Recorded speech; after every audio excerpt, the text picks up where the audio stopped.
Adrian N. Breitfelder, City Clerk, you are hereby directed to call a regular session of the City Council to be held on Monday, April 6th, 2026 at 6:30 p.m.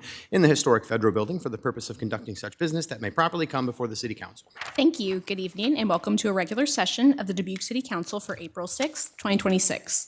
As a reminder to our participants, you can provide in-person input or virtual audio and written input during the sections of the agenda where public input is accepted. Input options during the live meeting include in-person attendees may approach the podium when the mayor asks if there's any public input on the item they would like to speak to. Remote attendees can log into GoToMeeting using the login links, phone numbers, and access code that appear on the broadcast and live stream and posted on the front page of the meeting agenda. This option includes audio input and written chat input. If you are participating via computer, indicate which item you would like to speak to in the chat function or note that you would like to speak during the appropriate section. If you are participating via phone, indicate which item you would like to speak to during the appropriate section. All comments, whether in person or virtual, must be accompanied by a name and address. Additionally, written public input is accepted by contacting the City Council directly from the city's webpage at www.cityofdubuque.org/councilcontacts and through the City Clerk's office email at ctyclerk@cityofdubuque.org. This information will be reiterated during the meeting. Attendance for the session is as follows. Mayor Kavanaugh. Here. Council members Leyendecker. Here. Resnick. Here. Roussel. Sprank. Here. Staver. Here. Wethel. Here. City Manager Van Milligan. Here. And City Attorney Brumwell. Here. Thank you, Mayor Kavanaugh. I'll turn it over to you for the Pledge of Allegiance. All right, thank you, Adrian. I invite all who are able to please rise and join us for the Pledge of Allegiance. I pledge allegiance to the flag of the United States of America and to the republic for which it stands, one nation, under God, indivisible, with liberty and justice for all. Our presentation this evening is completion of Georgia Smoke Diver Program recognition.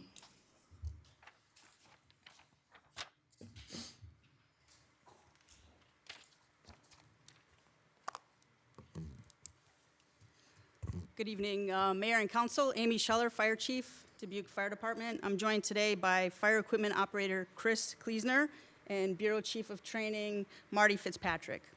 The Georgia Smoke Diver Program is widely regarded as one of the most physically and mentally demanding training programs in the fire service across the United States.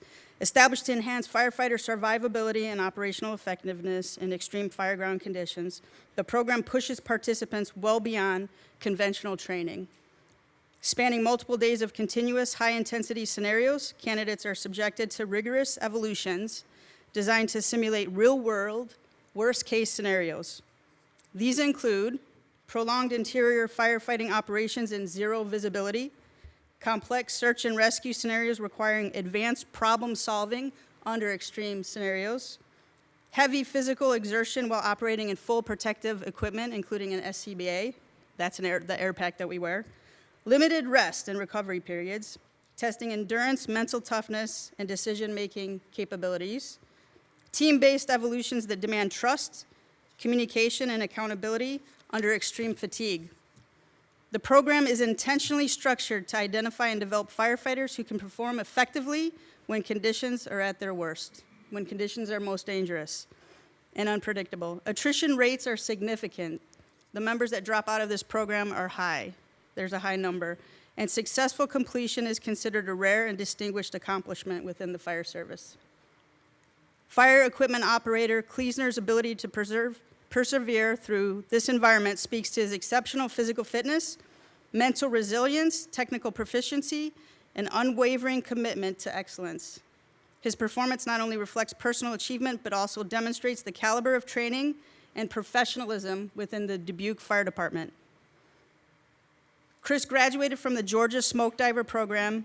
This graduation represents more than just an individual milestone. It enhances the operational readiness and capability of our entire organization. The knowledge, skills, and leadership qualities gained through this experience will be shared with fellow members, strengthening our collective ability to respond safely and effectively in high-risk incidents. His accomplishments serve as an inspiration to others within the department, reinforces our organizational commitment to continuous improvement, advanced training, and firefighter safety.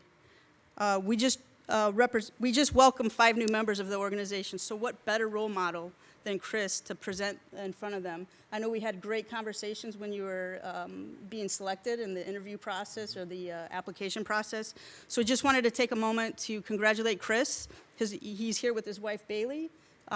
This is a significant accomplishment for our organization and for the city of Dubuque. There's only 3 in the state of Iowa.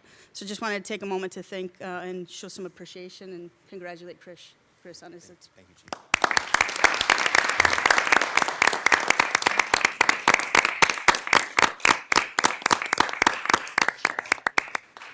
Well, FEO Kleesner, this is incredibly impressive.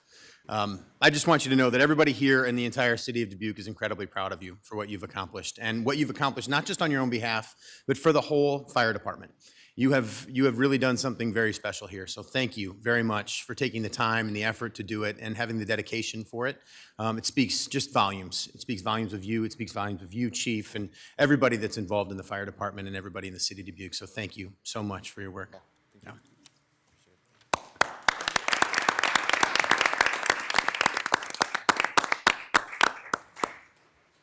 We'll move on to proclamations. Our proclamation this evening is Sibling Support Day. All right, I believe we have Tara Conley here. So Tara, if you want to come on up, and feel free to say a few words before I read the proclamation. Thank you, Mr. Mayor. Thank you, Council. And Adrian, thank you so much for your support. My name is Tara Conley, and I'm the founder of Supporting Illinois Brothers and Sisters, also known as SIBS. And I'm also a sibling of a person with a disability. My brother Nick, who had intellectual and developmental disabilities, is the inspiration behind my work. SIBS was founded 18 years ago in Illinois, specifically to support siblings who have a brother or sister with disabilities across the lifespan. Because too often siblings are part of the story, but not always part of the support. I want to sincerely thank Mayor Kavanaugh and the Dubuque City Council for recognizing and accepting the Sibling Support Day proclamation. This acknowledgement means more than you may realize, not just to me, but to siblings across this community. National Sibling Day is coming up, as you may know, each year. It's celebrated on April 10th, and it honors the longest lasting relationships we have in our lives, our brothers and sisters. But for siblings of individuals with disabilities, it carries an even deeper meaning. Sibling Support Day recognizes the unique roles siblings often hold as supporters, advocates, and over time, lifelong caregivers. Many siblings grow up with deep love and pride for their brother or sister, but also with many responsibilities and challenges that are not always seen or talked about. And as parents age and services change, siblings are often the ones who remain, walking alongside their brother or sister across the lifespan, often longer than their parents, if you think about that. Since moving to the Dubuque area 4 years ago, I've been working to find and connect with other siblings here. I've begun building a small network, but I know that there are many more out there that I need to find. What I've learned is this: siblings are here, but many are still looking for connection, for understanding, and for a place to belong. My hope is that this proclamation helps change that it opens doors for siblings to find each other, to find me, to feel seen, and to know that they're not alone. Because this proclamation is not just recognition, it's an invitation. It's an invitation to include siblings, to support them, and to strengthen families by acknowledging the roles siblings already play every day.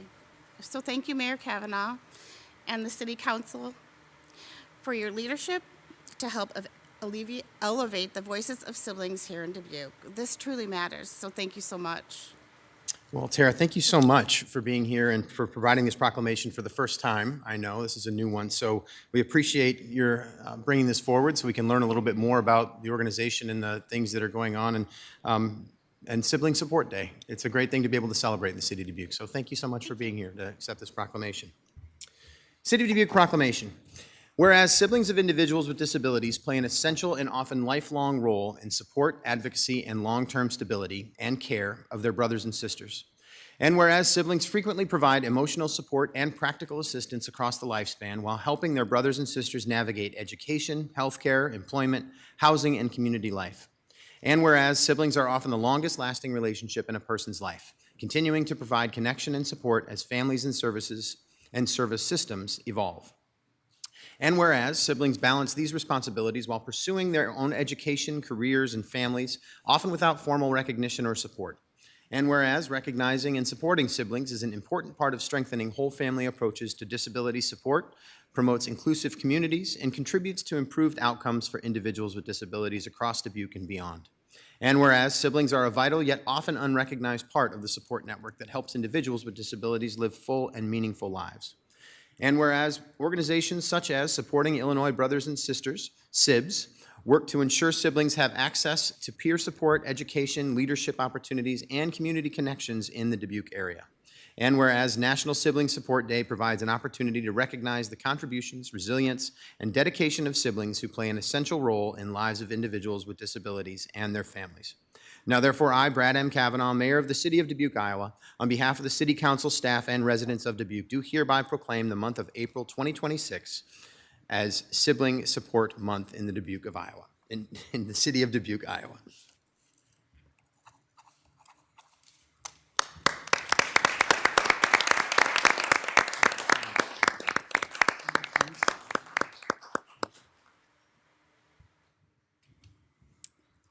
We'll now move on to consent items. At this time, anyone participating in the meeting in person who would like to discuss one of the consent items, please approach the podium when the mayor asks if there is any in-person input and state your name and address. For all remote attendees, please enter your name and address in the chat function or state your name and address over the phone when the mayor asks if there is any virtual input. If more than one participant would like to speak, then city staff will determine the speaking order of the participants.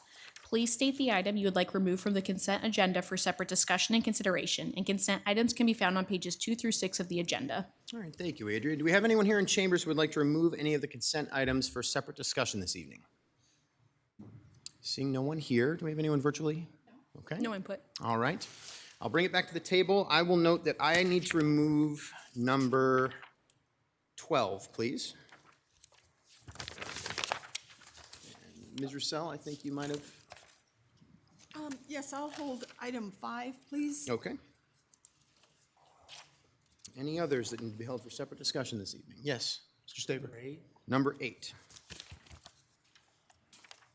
So we have number 5, number 8, and number 12 here. Mr. Mayor, Yes, Mr. I move to receive and file the documents, adopt the resolutions, and deal with the consent items as recommended, except for number 5, number 8, and number 12. Second. I've got a motion by Resnick, second by Wethel. Adrian, would you call the roll, please? Kavanaugh. Aye. Resnick. Aye. Staver. Aye. Wethel. Aye. Roussel. Aye. Sprank. Aye. Leyendecker. Aye. That motion passes 7-0. We'll move on to consent item number 5. I need a motion to put this on the table, please. Mr. Mayor? Yeah, Ms. Russell. I move to add item number 5 to receive and file and approve. All right. Second? Got a motion by Russell, second by Resnick. Ms. Russell, please. I would just like to, and I did receive a little more information on this item, but I would like to just have a little bit of a discussion about how this works. It looks like we're adding 2 purchasing and safety interns. And my understanding is that by utilizing interns, we are very effectively getting this service taken care of and also getting a service to the local college students who participate. But, let's see. Then there were some funds from,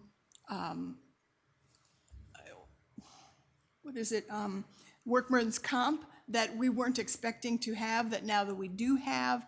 And I want to make it clear that for this particular time frame, the cost of these interns is covered. And so I was unsure about moving forward until I had a better understanding of how those were going to be paid for. I feel very comfortable now that there is funding, and for this particular time frame that we're asking, I'm comfortable with moving forward. Okay. Thank you, Ms. Russell. Do we want any clarification from staff at all in this discussion, or? So, Yeah, please, Mike. Tony Breitbach, our safety officer is here and purchasing agent, and he could give a summary of what we're trying to accomplish here. Okay.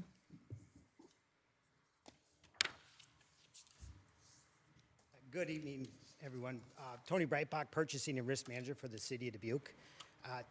First off, thank you, everyone at this here tonight and our city employees. Our work comp, as mentioned earlier, has made significant strides forward, and that is with your decisions of bringing a staff member on as Purchasing Safety Coordinator, and our decision of allowing additional training and resources for our staff, and that goes to the city manager as well. I commend him 100% and to all of our employees. They have made significant strides, and I just want to tote the horn for a second. We took our work comp mod from a 1.3 to a 0.85 with a 1 being average. So we made a significant stride, significant, in the direction of where we're heading for our employees, right? Our number one resource at the city of Dubuque, and I firmly believe that moving forward. So with the work comp mod, it's a factor of our audited payroll data and our claims data. So as we move that down, last year we anticipated it was about $156,000 savings from budget to actual on work comp because our mod decreased. This year, they broke the news to us. IMWCA, our carrier, who's done a fantastic job as our partner, and it's gone approximately $201,000 we anticipate saving. Now, work comp is fluid, right? Something can happen tonight. We have 24-hour shifts. We have a lot of things going. Our employees are number one priority, as I mentioned earlier, from our safety and risk side. So as we move forward, we're in a phase where we felt it was best as a team we discussed in bringing the interns on board because our consultants would be significantly cost prohibited to a degree of where we feel in this phase we should be at. So as we move forward, we anticipate that we'll continue to see that number lower. Now, I must say it is impressive where we are at as a city of Dubuque with all the factors considered as far as the resources that we provide our citizens from public works, from fire, from police, and those exposures. So yes, I anticipate it to be consistent. That doesn't happen overnight. This has been a long process. And as I mentioned, I can't thank you all enough for the support that we've had towards our employees and their number one priority, their safety, right, to go home every day. So I anticipate that it will be consistent as far as continuing that downward trend that comes with these phased approach, right? Over the last, I would say, 5 years, we've been phasing it in, different aspects, and really commending our employees and you for what you've done. So this is a piece of that pie, and as we continue to phase to where we want to be, I do see the savings there. Our employees are 110% on board. Our management is behind it, and I can't thank them enough. Now, that could change naturally, but this is a factor that we use to make sure that doesn't change and that trends in the right direction, which is down. Yep. Does that help, I hope? Yes, Okay. yes, thank you. Any other questions or clarification needed on this? Okay. Thank you very much, Thank Tony. you. Appreciate it. Seeing none other than we have a motion here to receive and file and approve. Adrian, would you call the roll, please? Kavanaugh. Aye. Resnick. Aye. Staver. Aye. Wethel. Aye. Roussel. Aye. Sprang. Aye. Lyon-Decker. Aye. Passes 7-0. Next is number 8. This is signed contracts. I'll need a motion, please.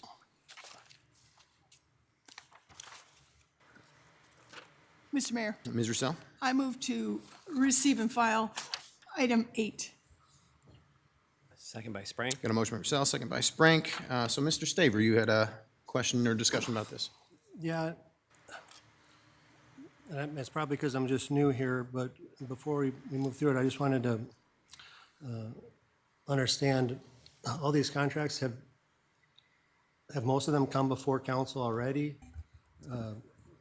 Or are some of these contracts just operating procedure after the fact, or any of these contracts? Is there so many on here because of the time of the year, I'm assuming? And we're playing catch-up kind of, or we're trying to get this stuff done? I'm gonna turn it over to Mike, because this is a newer thing. So it's not just because you're new, it's because it is new. So I thought I'd turn it over to Mike to be able to explain a little more. Yeah, you gave us a lot of choices there for an answer, but the answer is it is a new thing with a lot of these. So there are routine annual contracts that we have that will be on this list, but it's always in the past been a much shorter list.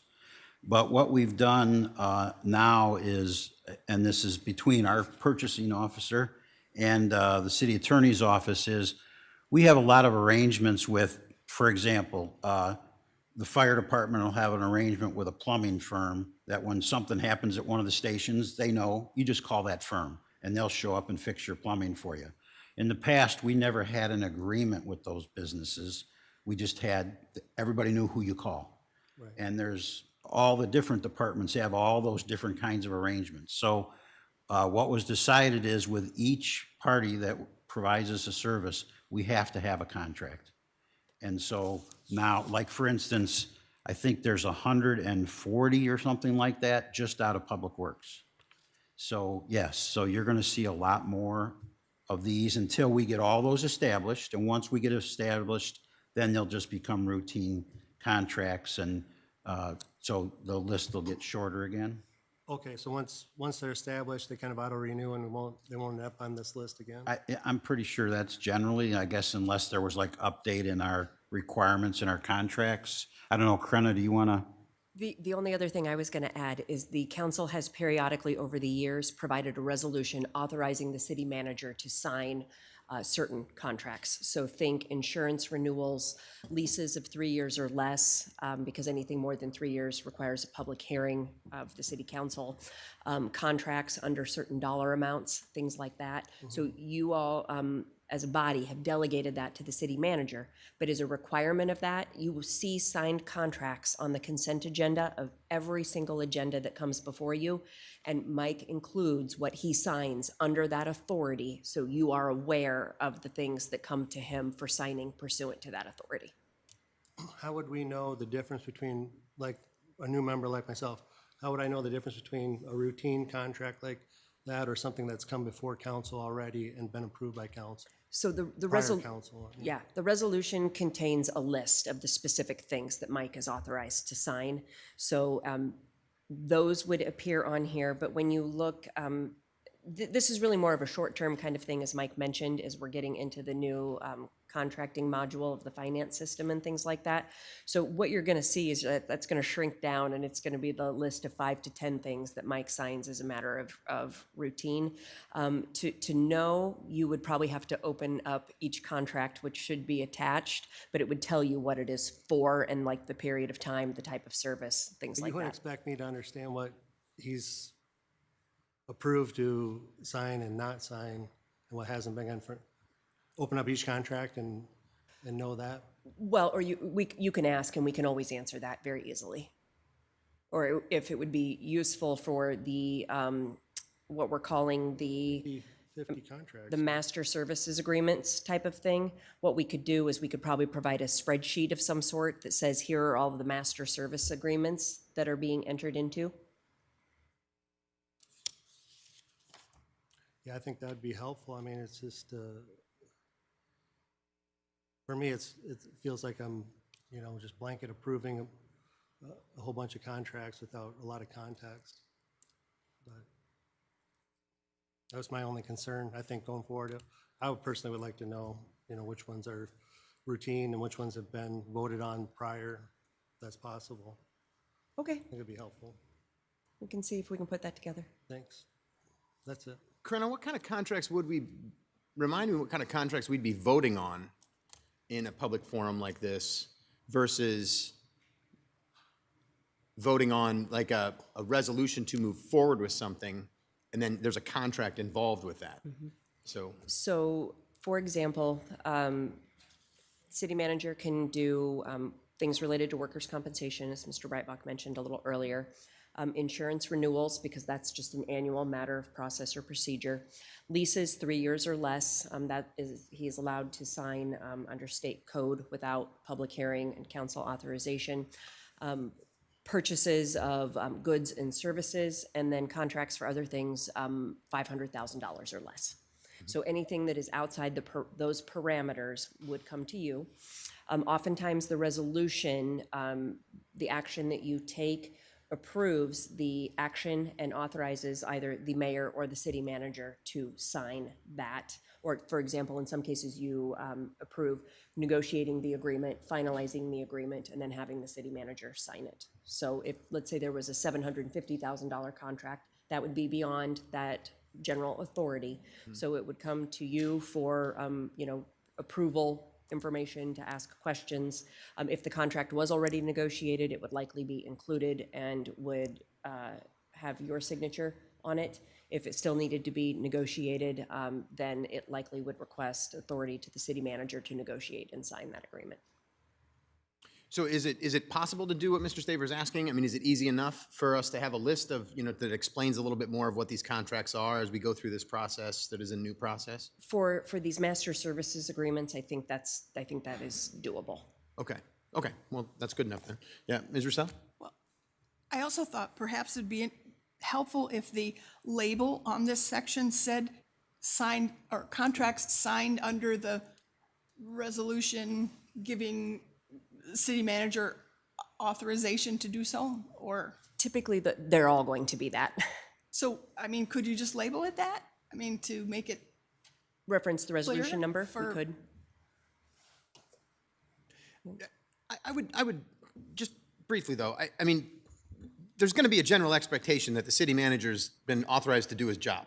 So I think that in a way, we have to just be comfortable with the fact that the city manager, we've authorized the city manager to do his job and to sign contracts. It's part of what he does. So I think it's okay to get more of an explanation of what this is so we have a better understanding of it. But I also don't think that, and this will be part of the budget conference, we should not be in the process or in the business of getting it too far into the weeds of what is going on with with all the things that our city manager has to do on a daily basis. So in this case, since this is, I mean, you're right, Mr. Staver, I agree with you. This is a long list right here. So I think that it makes sense to just have a better understanding of what these are and how they, if there's something that's already been approved by council, or if it's just a routine contract that is a part of the day-to-day operations of the city, I think that's fine. But I think that's about my opinion would be, that's about as far as we should go in this particular situation. Yeah, Ms. Wethel.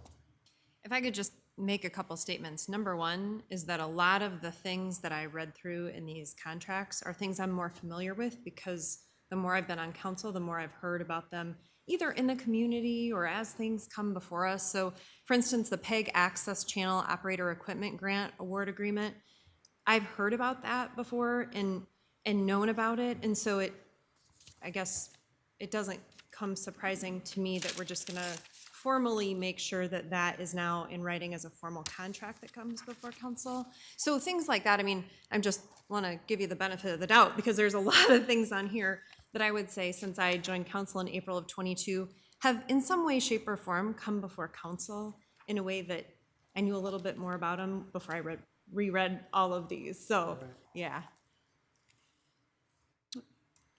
Mr. Spring, yeah, go ahead. Well, actually, Chris, I agree with a lot of this. I was going to actually vote, or I was actually going to say I have to abstain from voting on this one because my nonprofit that I'm involved with is going to be receiving a community building grant program agreement. So that's also in this in this item. So I would not be voting on this one. So thank you, Mr. Spring. So Krenna, in that case, I want to make sure that we're doing the right thing on that because there's a whole bunch of contracts here, and I hate for Mr. Sprank to have to back out of the whole thing because of one contract. Is the signing of the contract something that we need to be concerned about in terms of or is it actually well, I mean, just please. At this point, it's just receive and file. You aren't taking any action on it. So at this point, voting for receive and file, this is just notice that these things have been signed. So I don't think you would have a conflict there. Okay. Well, there you go. Okay. That's helpful, thank you. Okay, this is good discussion. I think we clarified a few things here. Do you have any other clarifications needed? Okay, motion here is to receive and file. So Adrian, would you call the roll, please? Kavanaugh. Aye. Resnick. Aye. Staver. Aye. Wethel. Aye. Roussel. Aye. Sprank. Aye. Liondecker. Aye. That motion passes 7-0. Next up is number 12. So if I get a motion on this last consent item, please. Mr. Mayor, Ms. Russell? I move to receive and file and adopt the resolution for item 12. Second by Wethel. Got a motion by Roussel, second by Wethel. The reason I'm holding this one is because this is for Crescent Community Health Center, and my wife Jennifer works with Crescent Community Health Center in an executive position. So even though technically I'm not profiting from this particular agreement, and she really isn't either, her organization is. This is a contract, or this is a community development block grant funds that are going to Crescent Community Health Center. So I would choose to abstain from this item, please. And so I will just note that when Adrian calls the roll. Any further discussion? Okay. Motion here is to receive and file and adopt the resolution. Adrian, would you call the roll, please? Resnick. Aye. Staver. Aye. Wethel. Aye. Roussel. Aye. Sprank. Aye. Liondecker. Aye. That motion passes 6 ayes and 1 abstention. We'll move on to items set for public hearing. We have 11. First is resolution setting a public hearing on a collateral assignment of development agreement by and between the City of Dubuque, Iowa and HGAPT LLC, assigning rights to Bellevue State Bank for the redevelopment of 2901 Central Avenue. Second is resolution setting a public hearing on a proposed development agreement by and between the City of Dubuque, Iowa and Iron Creek Group LLC, providing for the issuance of urban renewal tax increment revenue grant obligations pursuant to the development agreement. Third is resolution setting a public hearing on a proposed development agreement by and between the City of Dubuque, Iowa and Miller Development LLC, providing for the issuance of urban renewal tax increment revenue grant obligations pursuant to the development agreement. Fourth is consent to assignment of development agreement by and between the City of Dubuque, Iowa and Carmack Management Incorporated to Linseed Lofts LLC. Fifth is consent to assignment of development agreement by and between the City of Dubuque, Iowa and Outfly Development LLC to Verena Court Exchange LLC. Sixth is 2026 Public Works Asphalt Overlay Program Sidewalk Curb Ramp Project, Bid Package 4, initiate public bidding process and setting date for a public hearing. Seventh is Public Works Concrete Banding and Crack Sealing Project, initiate public bidding process and setting date for a public hearing. Eighth is setting a public hearing for the Residential Parking Permit District Amendment, District A. 9 is grant of easement to Holy Family Catholic Schools. 10th is setting a public hearing for a lease agreement by and between the City of Dubuque, Iowa and the Dubuque Children's Zoo Boosters Incorporated. And 11th is 2026 Pavement Marking Project, initiate public bidding process and setting date for a public hearing, all for April 20th, 2026. Mr. Mayor, Ms. Wethel. I move to receive and file and adopt the resolutions setting the public hearings each for April 20th, 2026. Second. Got a motion by Wethel and a second by Roussel. And we are about to have a very busy April 20th. Adrian, would you call the roll, please? Kavanaugh. Aye. Resnick. Aye. Staver. Aye. Wethel. Aye. Roussel. Aye. Sprank. Aye. Liondecker. Aye. That motion passes 7-0. We'll move on to boards and commissions. We have application review for the Housing Commission. All right, we have one 3-year term that runs through August 17th, 2027, and one applicant, Kathy Mock Dickens. Do we have anyone here to speak to this application this evening? Seeing no one here, anyone virtually? No input. All right, then we can move on to public hearings, please. At this time, anyone participating in the meeting in person who would like to discuss one of the public hearing items, please approach the podium when the mayor asks if there's any in-person input for the public hearing you would like to speak to and state your name and address. For all remote attendees, please enter your name and address in the chat function and state your question, or state your name and address over the phone when the mayor asks if there is any virtual input for the public hearing you would like to speak to. If more than one participant would like to speak, then city staff will determine the speaking order of the participants. Public hearing number 1 is public hearing for the adoption of the Public Housing Authority Annual Plan for Federal Fiscal Year 2026. Mr. Mayor, Mr. Resnick. I move to receive and file and adopt the resolution. Second by Wethel. Motion by Resnick, second by Wethel. Mike, please. Thank you. Housing and Community Development Director Maddie Haverland is recommending City Council input on the Public Housing Authority Annual Plan and approve the adoption of the Public Housing Authority Annual Plan for federal fiscal year 2026. The annual plan was reviewed by the Housing Commission on January 27, 2026, where the commission was given the opportunity to review the plan and provide input and comments. The Resident Advisory Board, comprised of all residents on assisted housing, reviewed the annual plan and had the opportunity to provide input and comments at their meeting held on February 18, 2026. The PHA annual plan describes how the PHA operates and the services it provides. The plan is used to inform HUD, assisted families, and the public about the PHA's mission, goals, and priorities while outlining how the PHA serves low, very low, and extremely low-income households. I concur with the recommendation and respectfully request mayor and city council approval. Thank you, Mike. We are on a public hearing to consider City Council approve the adoption of the Public Housing Authority Annual Plan for federal fiscal year 26. Do we have anyone here from the public to address us on this item? Seeing no one here virtually? No input. All right. And back to us for any discussion here. Any questions or discussion on this item? Seeing none? Hearing none. Motion is to receive and file and adopt the resolution. So Adrian, would you call the roll, please? Kavanaugh. Aye. Resnick. Staver. Aye. Wethel. Aye. Roussel. Aye. Sprank. Aye. Lyon-Decker. Aye. That motion passes 7-0. Public hearing number 2 is conducting a public hearing for the Jules Iowa Department of Transportation Consolidated Funding. Mr. Mayor, Mr. Sprank. I motion that we receive and file and adopt the resolution. Second by Wethel. Motion by Sprank, second by Wethel. Mike, please. Thank you. Director of Transportation Services Ryan Nucky is recommending City Council adopt the attached resolution approving the annual Jewel Consolidated Funding application to the Iowa Department of Transportation. This annual application requires that, along with other documents, a certificate of cost allocation plan and an authorizing resolution be submitted. The Jewel, as the public transit agency operated by the City of Dubuque, receives a portion of its annual operating funds from the Iowa Department of Transportation, Office of Public Transit, and/or the Federal Transit Administration.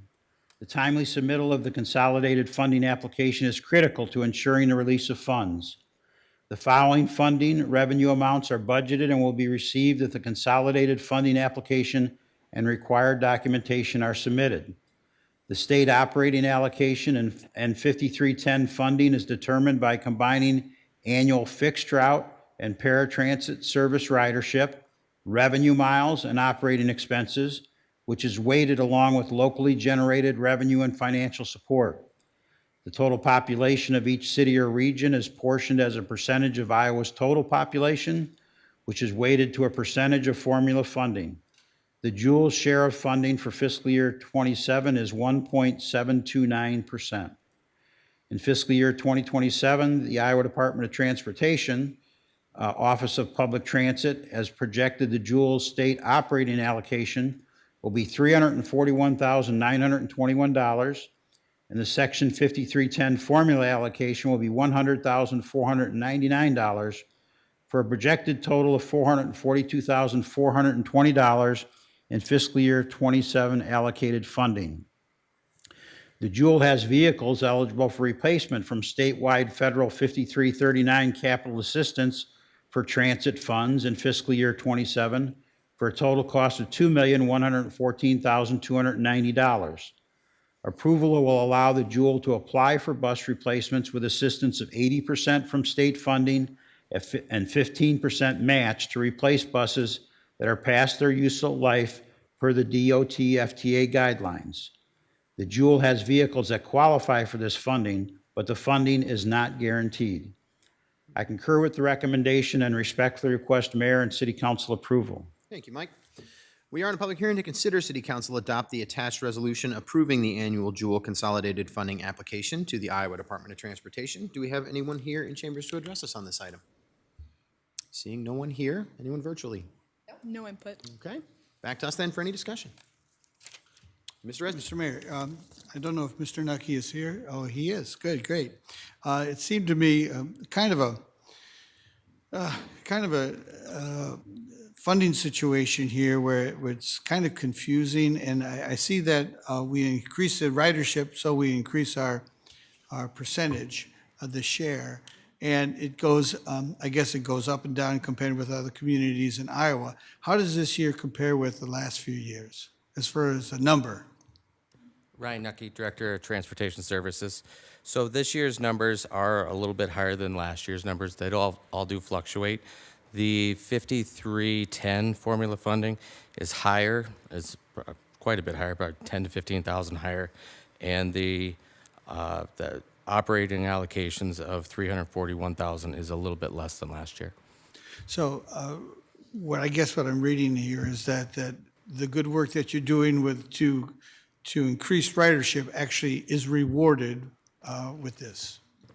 And so, and how much, I mean, our ridership has been relatively constant the last few years, or I know that the situation with school riders changes sometimes, but where are we and as far as ridership in Dubuque? Is it up 5% or we're down 5%? Or what numbers were used for this? We've seen consistent growth over the past 4 years of ridership. We did see the dip down when we had the COVID years. Sure. So when I came to the city, we were at about 330,000 riders. And this year, when we do our budget presentation, it should be about 405,000 riders. So we've seen a constant growth. I believe this year to last year, you're going to see, I think it's about 12 to 15,000 increase in ridership. And I'll gladly go through that Thursday at our budget presentation. Great. Thank you very much for the information. Thank you, Mr. Mayor. Anybody else? Thanks for the preview, Ryan. Appreciate that. All right. Well, motion here is to receive and file and adopt the resolution. Adrian, would you call the roll, please? Kavanaugh. Aye. Resnick. Aye. Staver. Aye. Wethel. Aye. Roussel. Aye. Sprank. Aye. Leyendecker. Aye. That motion passes 7-0. Public hearing number 3 is petition to vacate a portion of West 6th Street right-of-way known as City Lot 61B in the city of Dubuque, Iowa for vacating petition. Mr. Mayor, Mr. Resnick. I move to receive and file and adopt the resolution. Second by Wethel. Motion by Resnick, second by Wethel. Mike, please. Thank you. City Engineer Gus Ahoyas is recommending City Council adopt the resolution for vacating of city interest in the street right-of-way property described as City Lot 61B. The city executed a development agreement with Gronin Development last year on March 17, 2025, for the development of a mixed-use building at the corner of 5th and Main Street. The project will provide 8,000 square feet of first-floor commercial space and at least 80 rental residential units at an investment of approximately $24 million. Since the execution of the development agreement, the Gronin team has worked with city staff and identified an additional small area of land, which we are referring to as the notch, that is required to square off the northeast corner of the property. In order for the city to convey that property, a first amendment to the development agreement is required. The amendment has been prepared in order to allow for the following: adding new land to the project, the notch, establishing easement areas and revocable and irrevocable license areas, imposing new infrastructure, utility, and permitting obligations, establishing required bonding, inspections, and platting procedures, creating mechanisms for early site access. Included in the licenses to be granted for private improvements on public right-of-way are 2 electric meter banks and 2 electric transformers, 1 meter bank and transformer on the north side of the building in the West 6th Street right-of-way, and 1 meter bank and transformer on the west side of the building in the alley right-of-way.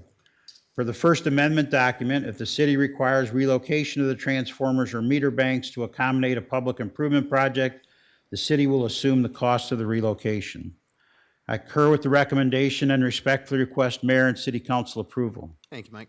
We are in a public hearing to consider City Council adopt the resolution for vacating of city interest in the street right-of-way property described as City Lot 61B. Do we have anyone here in chambers to address us on this item?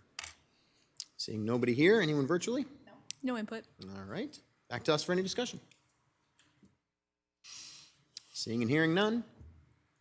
All right, motion here is to receive and file and adopt the resolution. Adrian, would you call the roll, please? Kavanaugh. Aye. Resnick. Aye. Staver. Aye. Wethel. Aye. Roussel. Aye. Sprank. Aye. Leyendecker. Going to abstain due to the bank's potential involvement in this project. All right, that motion passes with 6 ayes and 1 abstention.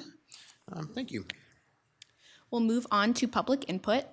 At this time, anyone participating in the meeting may address the City Council on the action items on the agenda or on matters under the control of the City Council. For all in-person attendees, please approach the podium and state your name and address when the mayor asks if there is any in-person input. For all remote attendees, please enter your name and address in the chat function or state your name and address over the phone when the mayor asks if there is any virtual input. If more than one participant would like to speak, then city staff will determine the speaking order of the participants. Individual remarks are limited to 5 minutes, and the overall public input period is limited to 30 minutes. Under the Iowa Open Meetings Law, the City Council can take no formal action on comments given during public input or that do not relate to the action items on the agenda. All right, thank you, Adrian. Well, welcome, everybody. Do we have any public input this evening?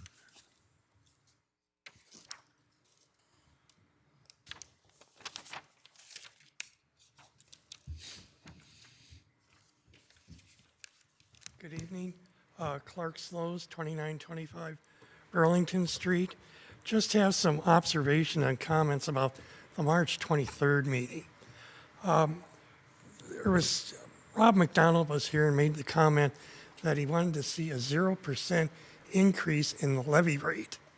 That's different than seeing a 0% increase in the property taxes paid by the average homeowner. The figure of 2% was also used as a possibility. That's three different levy rates, 0%, 2%, and 3% for the average homeowner generates a different tax levy.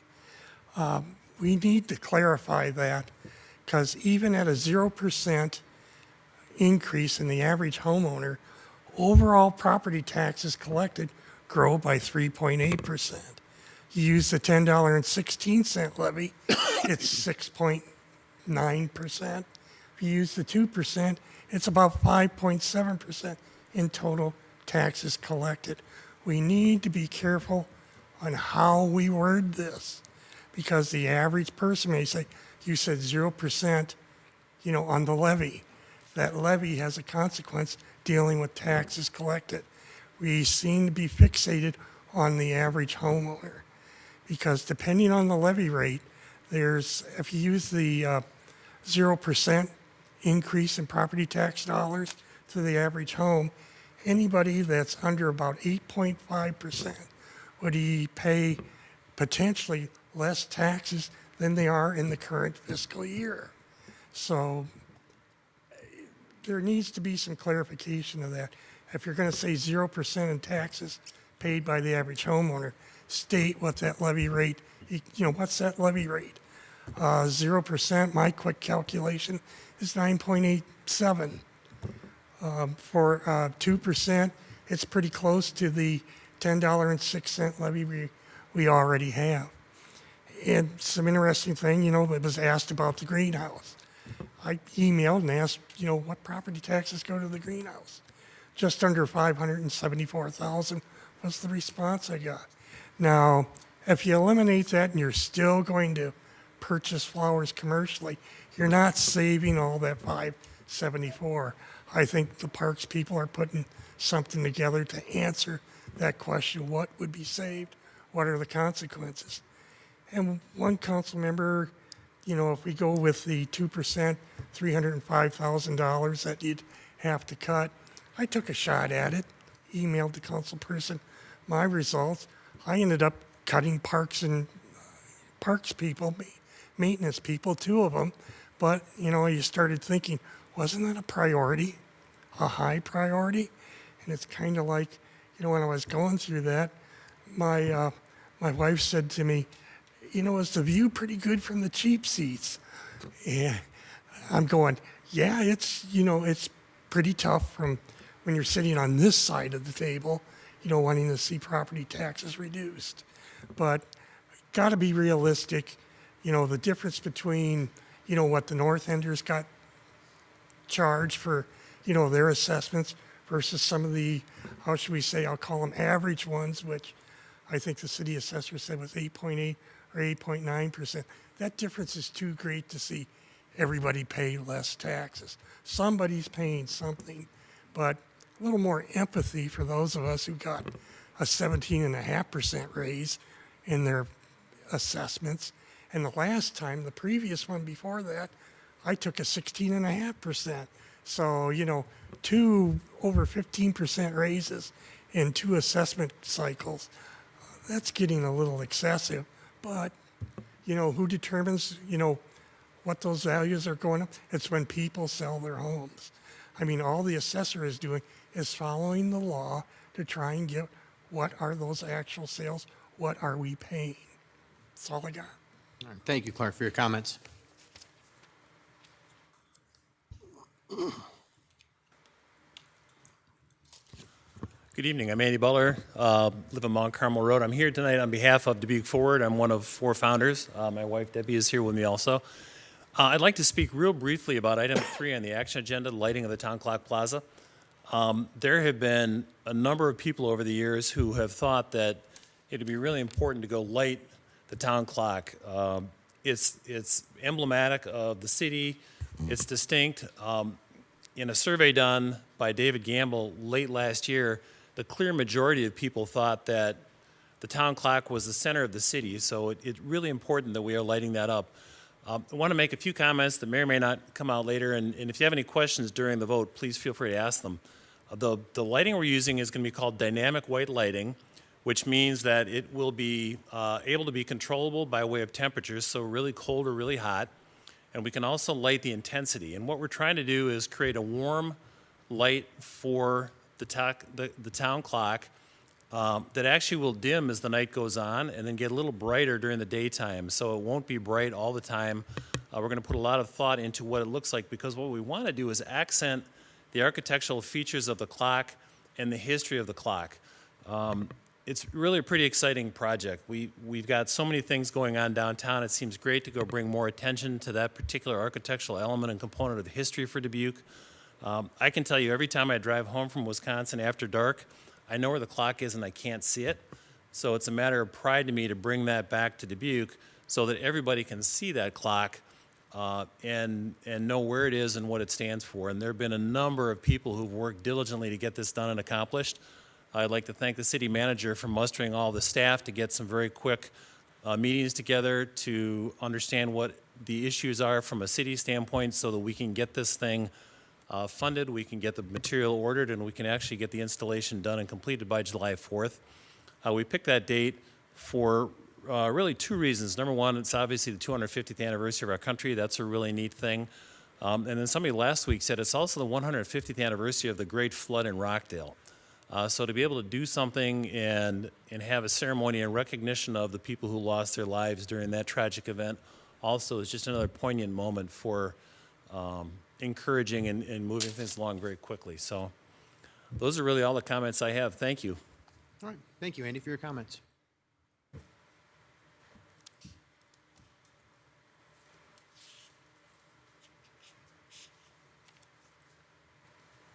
Good evening. Catherine Sorensen, 2613 Jackson. All of you sit here, you were elected to office, and we have to put our utmost faith in trusting you to make judgment calls and to right things. And I'm having some doubts. So I'll let you know what I found and what I'm looking at, and maybe somebody can someday explain it to me. You want a $2.3 million property tax increase. Last time I told you you had an option. So the difference between your revenues and your expenses, based on what I found on the website, is $1,090,000. That's taken the 416.53 minus it from your expenses of 525.31. You come up short only $1 million, $1,090,000. I found two budgets. And I'm really, really, really confused. If you go in under operating budget and you pull up a department, at the top of the page, it shows you approved budget. And then you can see the actual budget. This is my question. Public Works approved budget was $32.12 million. They've only roughly spent so far this year $20 million. Where's the $12 million? Water had their approved budget at $30.11 million. They've only spent approximately $10 million. Housing, 24.31. They've only probably spent about $12 million, give or take a couple million here and there because we're not done with fiscal year. Airport was at 34.73, and at that point I basically just gave up knowing that they spent less than $20 million. It says approved budget versus actual, which means you approved a budget last year for Public Works at $32.12 million. They're only spending $20 million. Where's the other $12 million? I actually gave up after I got done with police, who went under, engineering, who's way under, and a few other departments. I'm exhausted. just trying to figure out how do we have two different budgets? A budget that was approved, a budget that was actual, and we're off by millions of dollars. We're not talking thousands, we're not even talking a million, we're talking millions of dollars. And you want a property tax increase. Water is under, but you want to raise our rates. Where is the money that was approved in these budgets? Because it's not being spent, and that's obvious. One more thing, just so you guys may understand this a little bit more, because I went a little bit fishing. The current bond obligation between the city and the TIFs totals $287 million. $99 million comes out of your TIF fund, which currently only has a balance of about a little over $28 million. I'm not giving you final dollars and cents. It's a waste of time at this point. But your revenue coming in is $19 million a year. A little bit over $3 million of that is contributed by the school district into your TIF fund. So your working cash balance right now is about $28 million, but you're paying out a close to $8 million, a little bit over $8 million in bond issues in your TIF fund. Your actual bond that you have with the city, after we get done with that, is $187,206,614. You are paying close to $16 million a year in the city's bond issues. So you are paying, your bond issues are costing you $24 million a year. Let's round it up to 25. Your debt obligation is way through the roof. And I understand you're trying to do economic development, and I understand everything else.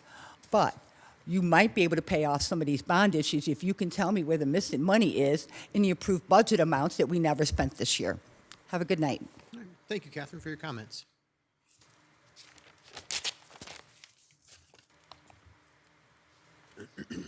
Good evening. I'm Brooklyn Williams, 250 West 6th Street, apartment 501. We're Dubuque, Iowa.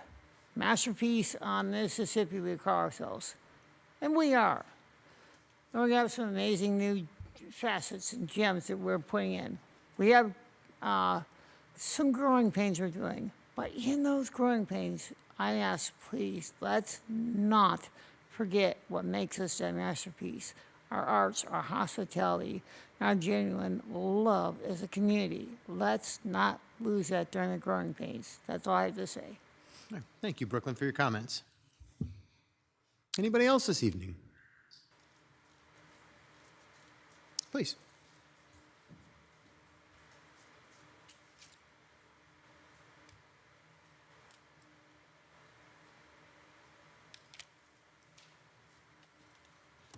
Yeah, Leonard Dress, 541 Groveland.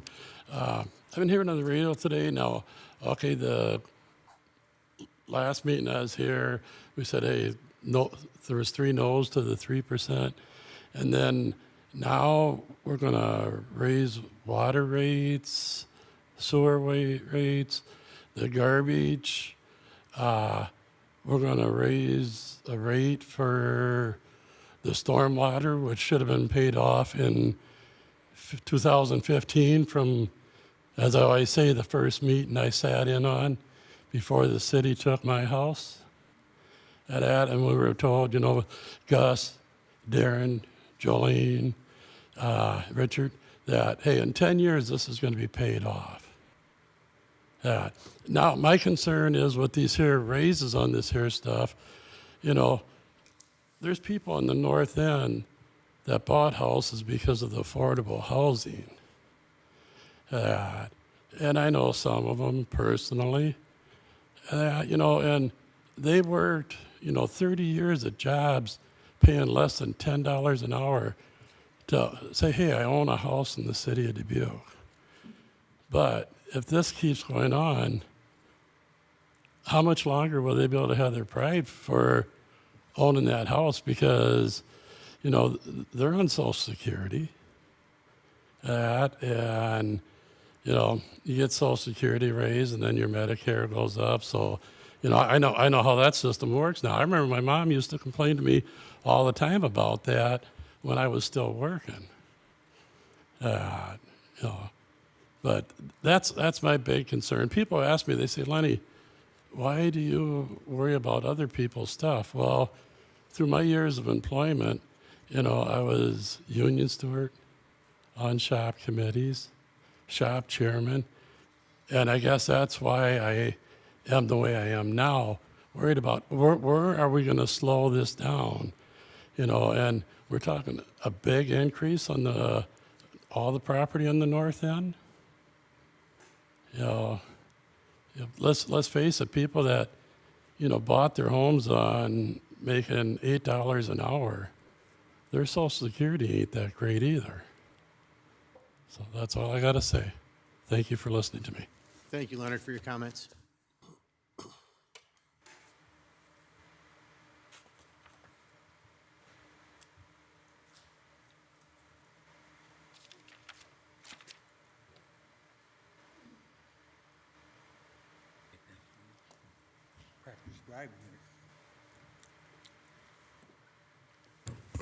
Corey's got there's a button on there too. Corey's going to press it for you. Get the mic a little closer for you. Thank you. That's good.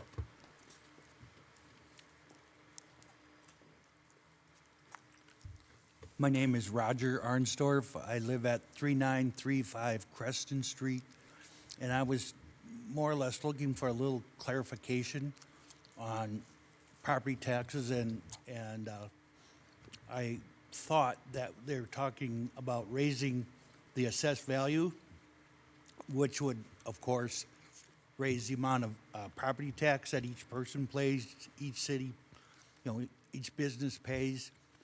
And then I heard another comment, and I want to make sure it's right, is that the percentage would raise. Like, as an example, let's say 1.5%, that the percentage a person pays.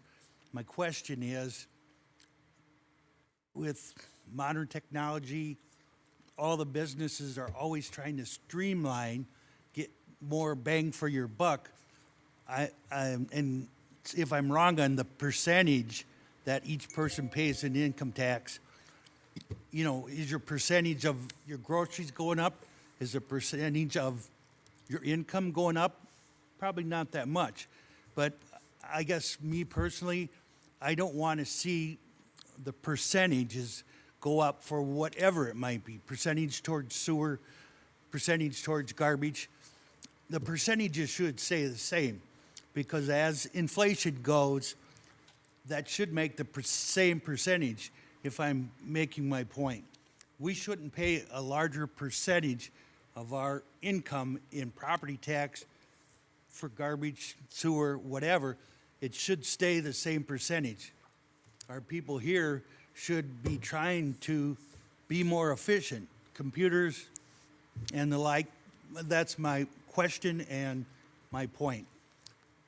Same percentage is fine, but I want more bang for my buck. Thank you. Thank you, Roger, for your comments. Anybody else this evening? Okay, we got nobody else here. Anybody virtually? Thank you, Corey. No input. Thank you, Adrian. Okay. Thanks, everybody. We can move on to action items. Action item number 1 is 2026 Public Works Asphalt Overlay Program Sidewalk Curb Ramp Project Bid Package 3 Award Public Improvement Contract. Mr. Mayor, Ms. Russell. I move to receive and file and adopt the resolution. Second by Wethel. Got a motion by Russell, second by Wethel. Mike, please. Thank you.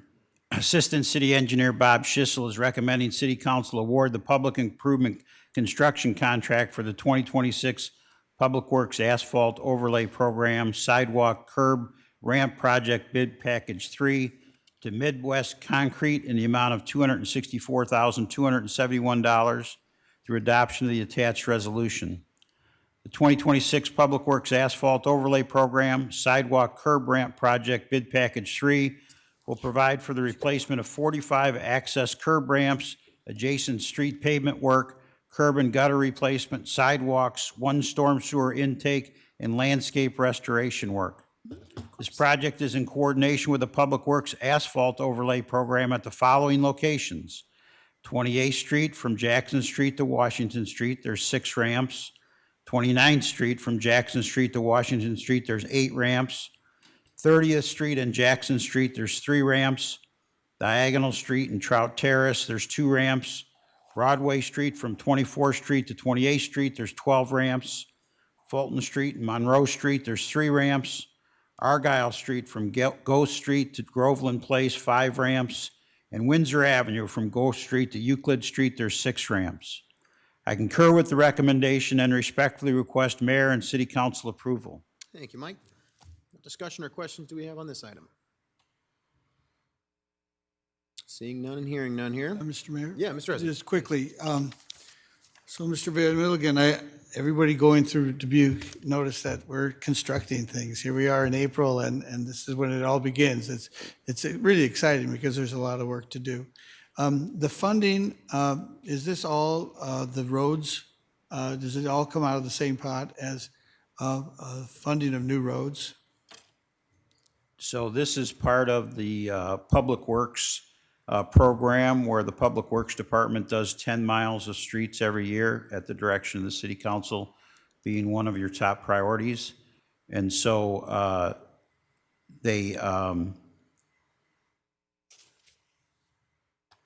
we bid out the accessory work like the building of the curb ramps, the handicap curb ramps. As far as the funding source, I'm going to ask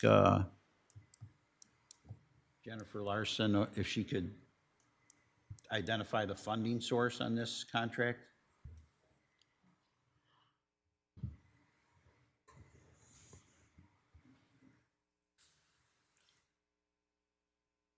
Good evening, Jennifer Larson, Chief Financial Officer. The 10-mile asphalt overlay program is funded by a combination of road use tax funds, depending if there's funding available, and then what we call street construction funds, which is taking our 1% local option sales tax. 30% of that goes to street projects, and that is what funds the asphalt overlay program. I see. So those are the sources. Thank you very Yes. much. And Mr. Van Milligan, I remember when these first the ramps became part of this whole project. And you were saying that we're going to have to really reduce some of our mileage because of these. And it looks like we're able to do the ramps plus 10 miles.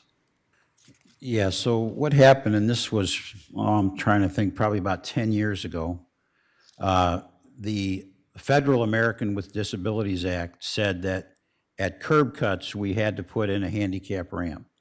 So we used to do that work ourselves. But then there was some kind of decision, I think it was in some kind of national lawsuit, had nothing to do with us, where they said that wasn't good enough. You actually had to have engineered curb ramps, so where you actually do engineer design drawings to make sure the ramp met all the requirements, as opposed to having just someone pour a concrete ramp and doing their best to make sure that it met the requirements. And so when they did that, that substantially increased the cost of us doing these curb ramps. And so at that time, to cover the cost, we reduced the program from 10 miles a year to 5 miles.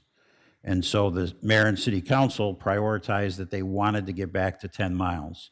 So it still cost us all the extra money. It's just that it gets allocated from doing other projects to doing this 10 miles of street program. So we've been able to now pretty much every year do the 10 miles. Great. And I mentioned how things are ramping up around here, no pun intended, but what I saw is that some of the ramps were being worked on again too. So obviously things fall apart after 10 years and need to be fixed up.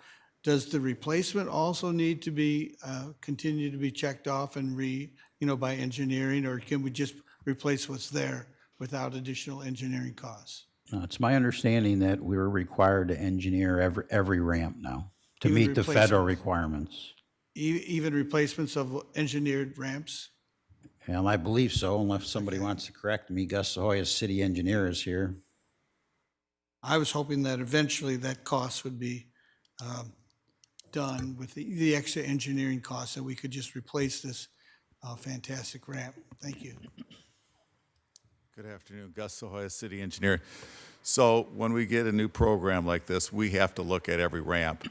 And even though we have a ramp, if they're not compliant, we have to redesign it and reconstruct it. So most ramps that are over 10 years old aren't compliant anymore. So we redesign it and reconstruct the ramp, even though there was a ramp there now.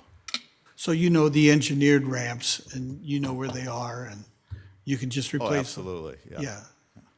They all have And to they be change the standards probably about every 10 years on us, so we have to keep on looking at those standards and make sure that they're compliant. Great. Well, thank you for that detail. I just noticed there's a lot happening, so it's great. Things are going to be improved infrastructure. Thank you very much. Thank you, Mr. Mayor. Mr. Mayor? Yeah, Mr. Sprank. Can I ask Gus another question? Hey, Gus, don't run away yet. Hey, Mr. Gus. Sprank has a question for you. With that being said, with saying that they rechanged the ADA changes how the ramps are designed, could you give us an example of ramps that, a completed ramp that would match what's going to happen? Because most of these are going to be taking place in the north end, so. So yeah, there's many of them. I can't tell you all the locations, but like there's some on JFK near, I can't recall the streets, but anything that you see, when we make a transition, sometimes the transition's required to get the percentages right. So we'll make a transition where you see the old ramps, we just cut into the intersection, and now the new ramps, we might go 20 feet away from the intersection to make the transitions grades work out. So you can see, it's pretty evident that we've been in there and we've taken a big SWAT. Okay. The reason I asked is because of like the ones on Central, because those ramps come out so far, and some folks, I'm hoping that's not the continuing standard that we have to complete with, because those are older ramps. Some of those ramps on Central did go quite a ways. Yes. And they are compliant. Okay. So. Thank you. So, Gus, am I understanding something correctly? Just because I think this fits into this entire budget conversation we're having. Did I hear you correctly that we are required by the federal government to engineer these ramps appropriately and then place these ramps at places? Is that correct? Absolutely. We're required to do that, which I don't think anybody's disagreeing with. I think it's a useful requirement. Everybody, I would hope, agrees with the Americans with Disabilities Act and being able to do that. But does the federal government pay us to do that? No. We don't get any. Jennifer Larson is yeah. shaking her head. No, we get $0 from the federal government really to be able to create ramps or do the asphalt overlays or things like that. Okay, we're required to do it, but we get no money to do it. We do get some money from the state of Iowa through the road use tax fund, right? That's divvied up to cities throughout, and is that divvied up by county essentially, or is it divvied up by city? It's county. It goes to counties. So it gets divvied up to counties and then gets divvied up to cities in that way. So we do get some money from the state of Iowa to do this, but otherwise we have to budget for what some people might call an unfunded mandate to do something that people agree with. We should have ramps for people to be able to access every sidewalk in town. We want to do that. But we don't get any money to do, we're mandated to do it and get $0 to do it. Okay. And it's almost $1 million a year, right? Yeah, absolutely. It's going to be probably over $1 million for this program. There's 4 phases of it, or 4 stages, but it'll be over $1 million this year. Okay. And if I Yeah, may, please, one thing to point out, there can be severe consequences for failing to comply with the ADA as a Title II covered entity, which is what we are.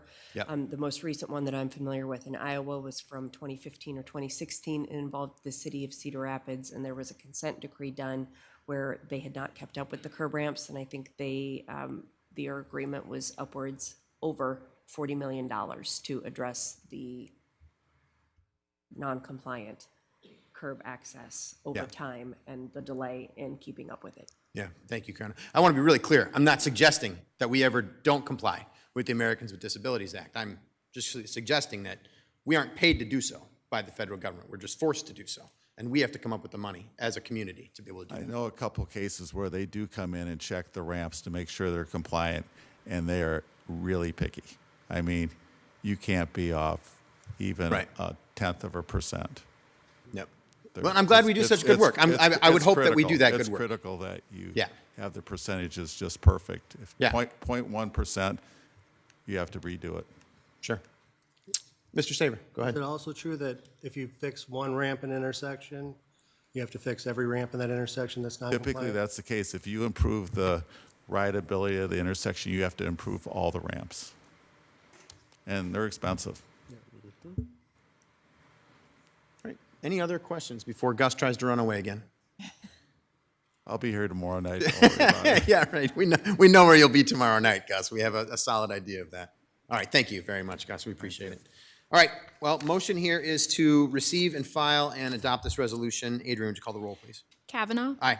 Resnick. Aye. Staver. Aye. Wethel. Aye. Roussel. Aye. Sprank. Aye. Leindecker. Aye. That motion passes 7-0. Action item number 2 is RFP Comprehensive Fire Station Location and Facility Study Recommendation. Mr. Mayor, Ms. Wethel. I move to receive and file and approve. Second by Sprang. Motion by Wethel, second by Sprank. Mike, please. Thank you. Fire Chief Amy Scheller is recommending City Council approval to move forward with Wendell 5 Bugles Design in partnership with the Mitchell Associates Architects to complete the fire department's fire station location and facility study for $97,500. This study will provide a data-driven framework to guide long-term capital planning, facility investment, station location, and service delivery improvements. I concur with the recommendation and respectfully request Mayor and City Council approval. Thank you, Mike. Chief Scheller, I see you sitting there. I do have a question for you right off the bat, if you wouldn't mind. We might have a few more.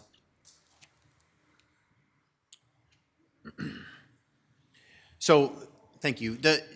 I'm looking at the timeline on your memo that you wrote. Is it still pretty much the same? You were a little off of it. We're a couple months behind here in getting to this point, but it sounds like you went through a pretty rigorous process of being able to find the consultant that you want to work with. Does it keep us on the general timeline of being able to come back to us and present in around September? Yeah, Mayor Amy Scheller, Fire Chief, yes, absolutely. We're about 30 days behind, but I think we can make up some of that time, or we'll report back if it continues to escalate. Okay, great. Thank you. That was my main question for you. But anybody else have? Mr. Mayor? Mr. Resnick. Just quickly, and 5 Bugles, were they I know there's a lot of things that go into the selection. Were they one of the lowest as far as cost as well? Do you know? I don't see any rankings of cost, but I know that there's a whole lot more that goes into it than simply cost. Absolutely. So we evaluated the proposers before we looked at the cost, but the cost, was an important piece. When we came for the request to move forward with the RFP, we put a value on it. We didn't want it to exceed $120,000, and we're excited that we maintain that. So, you didn't mention the prices and things in here. Were they all similar, or were there great changes? And they were all probably under 120? Yes. Okay. Yes. So you selected the best one, the absolute best one, and we have the budget for it, so let's go with it. Correct. I see. Thank you. Thank you very much, Mr. Mayor. Yeah, Mr. Stamer. Hey,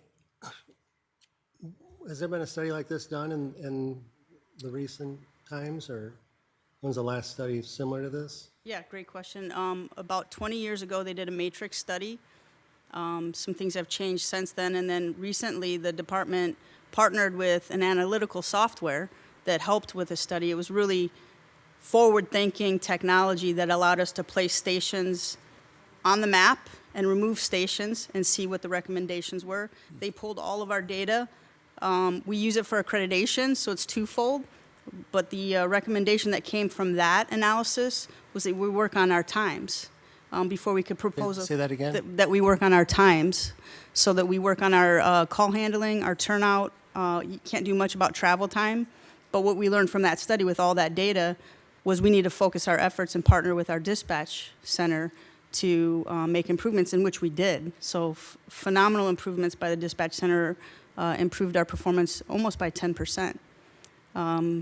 So we're positioned perfectly to move into this study. And it partners with the condition assessment of all 6 stations.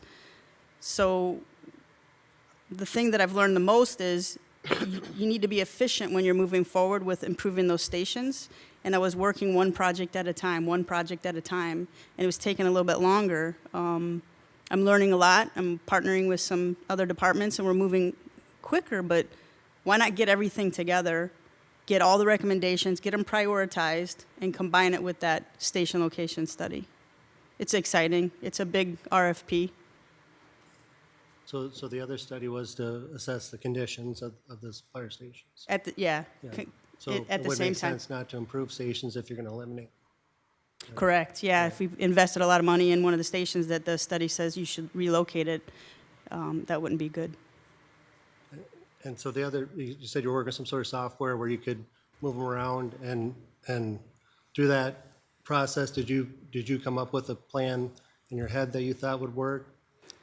Yeah, I have some ideas based off of that software and recalculating some of the response times and the location.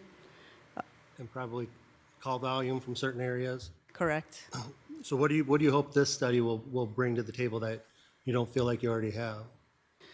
It's confirmation. These are the experts. They know what they're doing. They know land. I don't know planning. I don't know land. We've got great partnership with those departments, but it brings everything together, and it'll conclude this conversation. And in my opinion, I think we'll know whether we need to move a station, whether we need to relocate 2 stations, whether we need to build a station. The study could recommend that we reduce a station. I don't think that's the case. And when you ask if I have some ideas, I do. It's all based off of the data as well. Where are our call volumes? What are our response times to those areas? Where's our growth? What's the potential? And then, honestly, I'd love to leave a legacy of what the future 10, 20, 30 years for the city of Dubuque is, so it's a playbook the next chief coming in can execute or communicate with. Have you utilized AI in putting some of this information in and seeing what it spits out? We have used AI in many aspects in the fire department. We are very curious in that space, but we're cautious and careful. The software firm that we've partnered with is very advanced. It's pretty impressive software to be able to plug in what our data is, what our call volume is, what our response times are in performance in each district, then remove a station and see what happens. What percentage do we change? And some of our estimates and guesses are moved slightly by small little improvements. So the model could predict building a station or predict relocating a station. And we're just excited to get that partnership with the individuals who do this more regularly, understand all the components, like I said, with land availability and performance. Thank you. Ms. Wetland. So a couple things. One is that just to verify for everybody at home who's not maybe reading your memo, which is very helpful, this is looking at multiple things. This is looking at assessing each of our current houses, the status of those houses as far as if we would need to repair, replace, the cost of each of those projects will be included. Is that correct? Correct. That is correct. And then, so it will assess each individual firehouse based on current capacity and how many firefighters are working at each house, or with our expanded numbers, will it reassess that based on our hope to expand our fire force? It will. For occupancy, good. Absolutely. And then it also will look at current data and projected data of fire calls, response times, and if we need to build out another station at a certain place because there are certain call times that are longer and certain places that are, I don't want to say overserved, but maybe would have just as good of a response time based on another house in the vicinity, and that we want to allocate our resources where they can do the most good. And so this is so multifaceted, and I appreciate that we're coming to this point finally where we're going to get more information. But I want to make sure that when it comes back to council that we have a cost assessment affiliated with each of these decision-making pieces, because I don't want to come up short when we invest this kind of money. I want to make sure that we have all the information we need. So I'm glad to hear that cost assessment and evaluation will be pieces of this that are going to be crystal clear for us.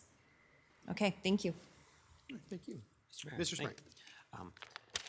I'm really, Chief, I'm really impressed with the fact that we're looking at all the issues with our fire stations and such. But what I'm really going to be looking at more is the identification of service gaps and future systems needs. Because as you mentioned, our last study was 20 years ago. I'm sure we've had a lot of systems needs changes since then. So I'm going to be intrigued to know what potential things the industry professionals are saying, like these will be the next process in fire resistance and EMS that we need to be looking into. So I appreciate that you're looking also into the future as well, but to the best you can. So thank you. Yeah, absolutely. Anyone else? All right. Well, Chief, thank you very much for the time. Appreciate that. Okay.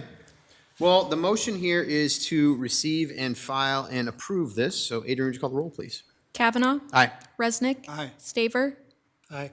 Wethel. Aye. Roussel. Aye. Sprank. Aye. Leindecker. Aye. That motion passes 7-0. Action item number 3 is support of a town clock lighting partnership with Dubuque Forward. Mr. Mayor, Ms. Roussel. I move to receive and file and approve. Second? Second. Motion by Roussel and a second by Wethel. Mike, please. Thank you. Andy Butler of Dubuque Ford has approached the city with a concept to light the town clock. This would be through funding and efforts led by Dubuque Ford, with the city being the recipient of the proposed improvements. Park and Recreation Director Matt Kelsevich advises, and I quote, that after several meetings and discussions of Dubuque Ford and city staff, which included a lighting designer and potential contracting partner, the city expanded conversations to include multiple departments to review the concept. The feedback about this concept has been positive. However, several areas of concern need to be evaluated, including the provision of power, sensitivity with installation, availability of replacement parts, light pollution, and the warranty, close quotes. It is anticipated that these can be quickly resolved. A vote of support by the City Council would allow work on the project to proceed in relation to a timeline requested by Dubuque Ford to possibly have the project ready to be fully activated by July 4th, 2026. While any delay would miss the July 4th target date, the project could proceed at a slower pace. Assistant City Planner Chris Happ Olson advises, and I quote, when time is allowed, we would take something as visually prominent as this to our Historic Preservation Commission for an advisory review, as it is on a city structure and a visible icon from the downtown and Bluff neighborhoods. Although the structure is in no formal district that would trigger this type of historic review, the timing to go to City Council by April 6th doesn't support such a review, as the commission already met in March. She goes on to say, in my opinion, whether this structure is considered to be National Register eligible would be debatable. Erring on the side of caution, when I review this, the nature of the work proposed does not appear to visually change the physical structure other than its visibility at night.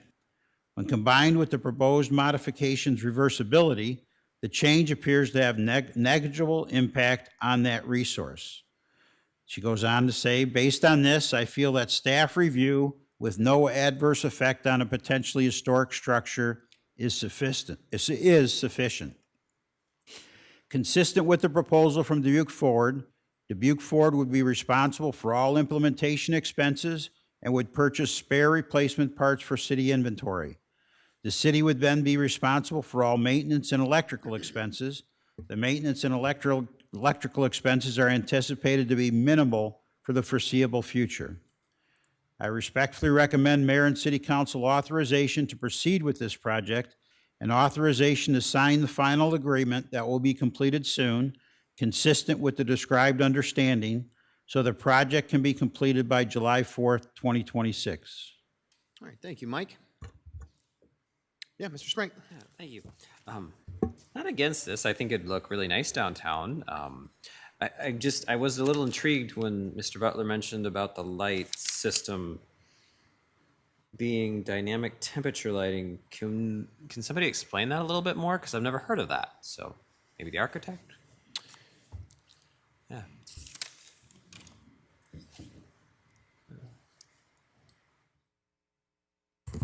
You guys can hear me? Yep.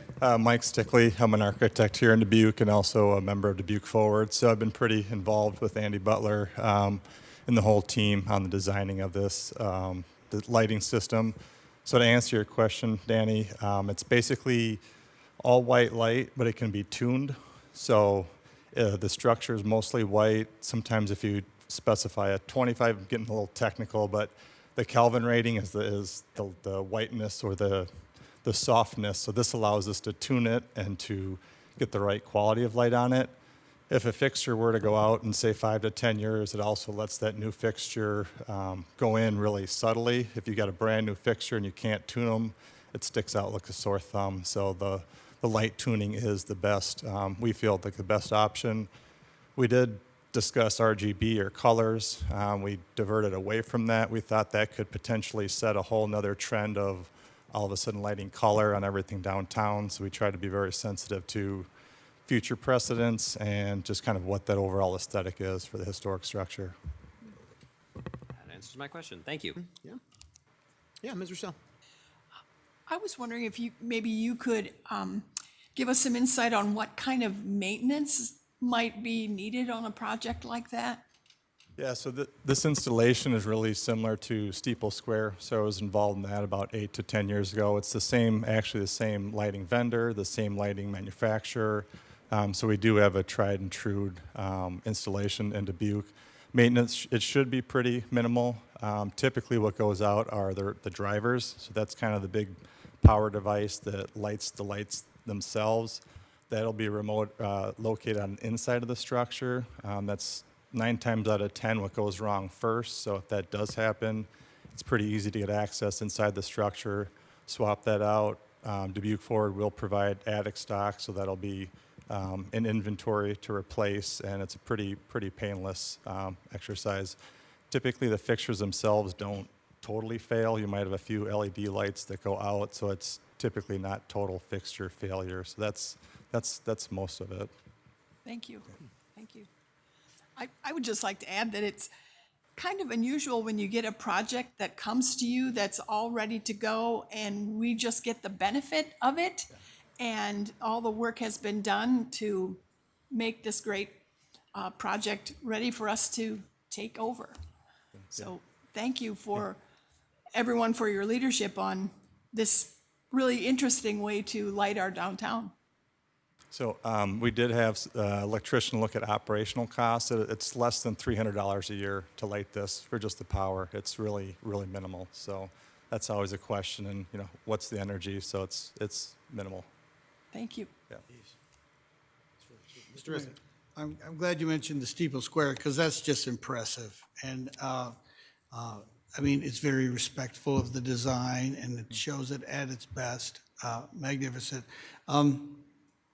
So I'm conducting a concert on July 16th this year. So I looked back into history when what's happening in Dubuque on July 16th. So in 1970, the Your Town Clock Committee was formed. So I've been kind of looking at this earlier. And it just reminds me that people long before us were concerned about the town clock and preservation and coming together as citizens of Dubuque, as Dubuque Forward has done, to say this is an important part of our of what we do here, a part of our history, part of our community area.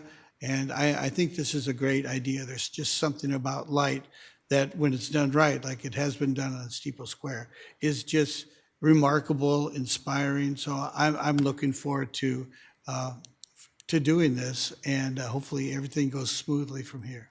Thank you, Mr. Mayor. To hear. Any other questions for Mike, or can we let him sit down? It's very nice of him to stand there.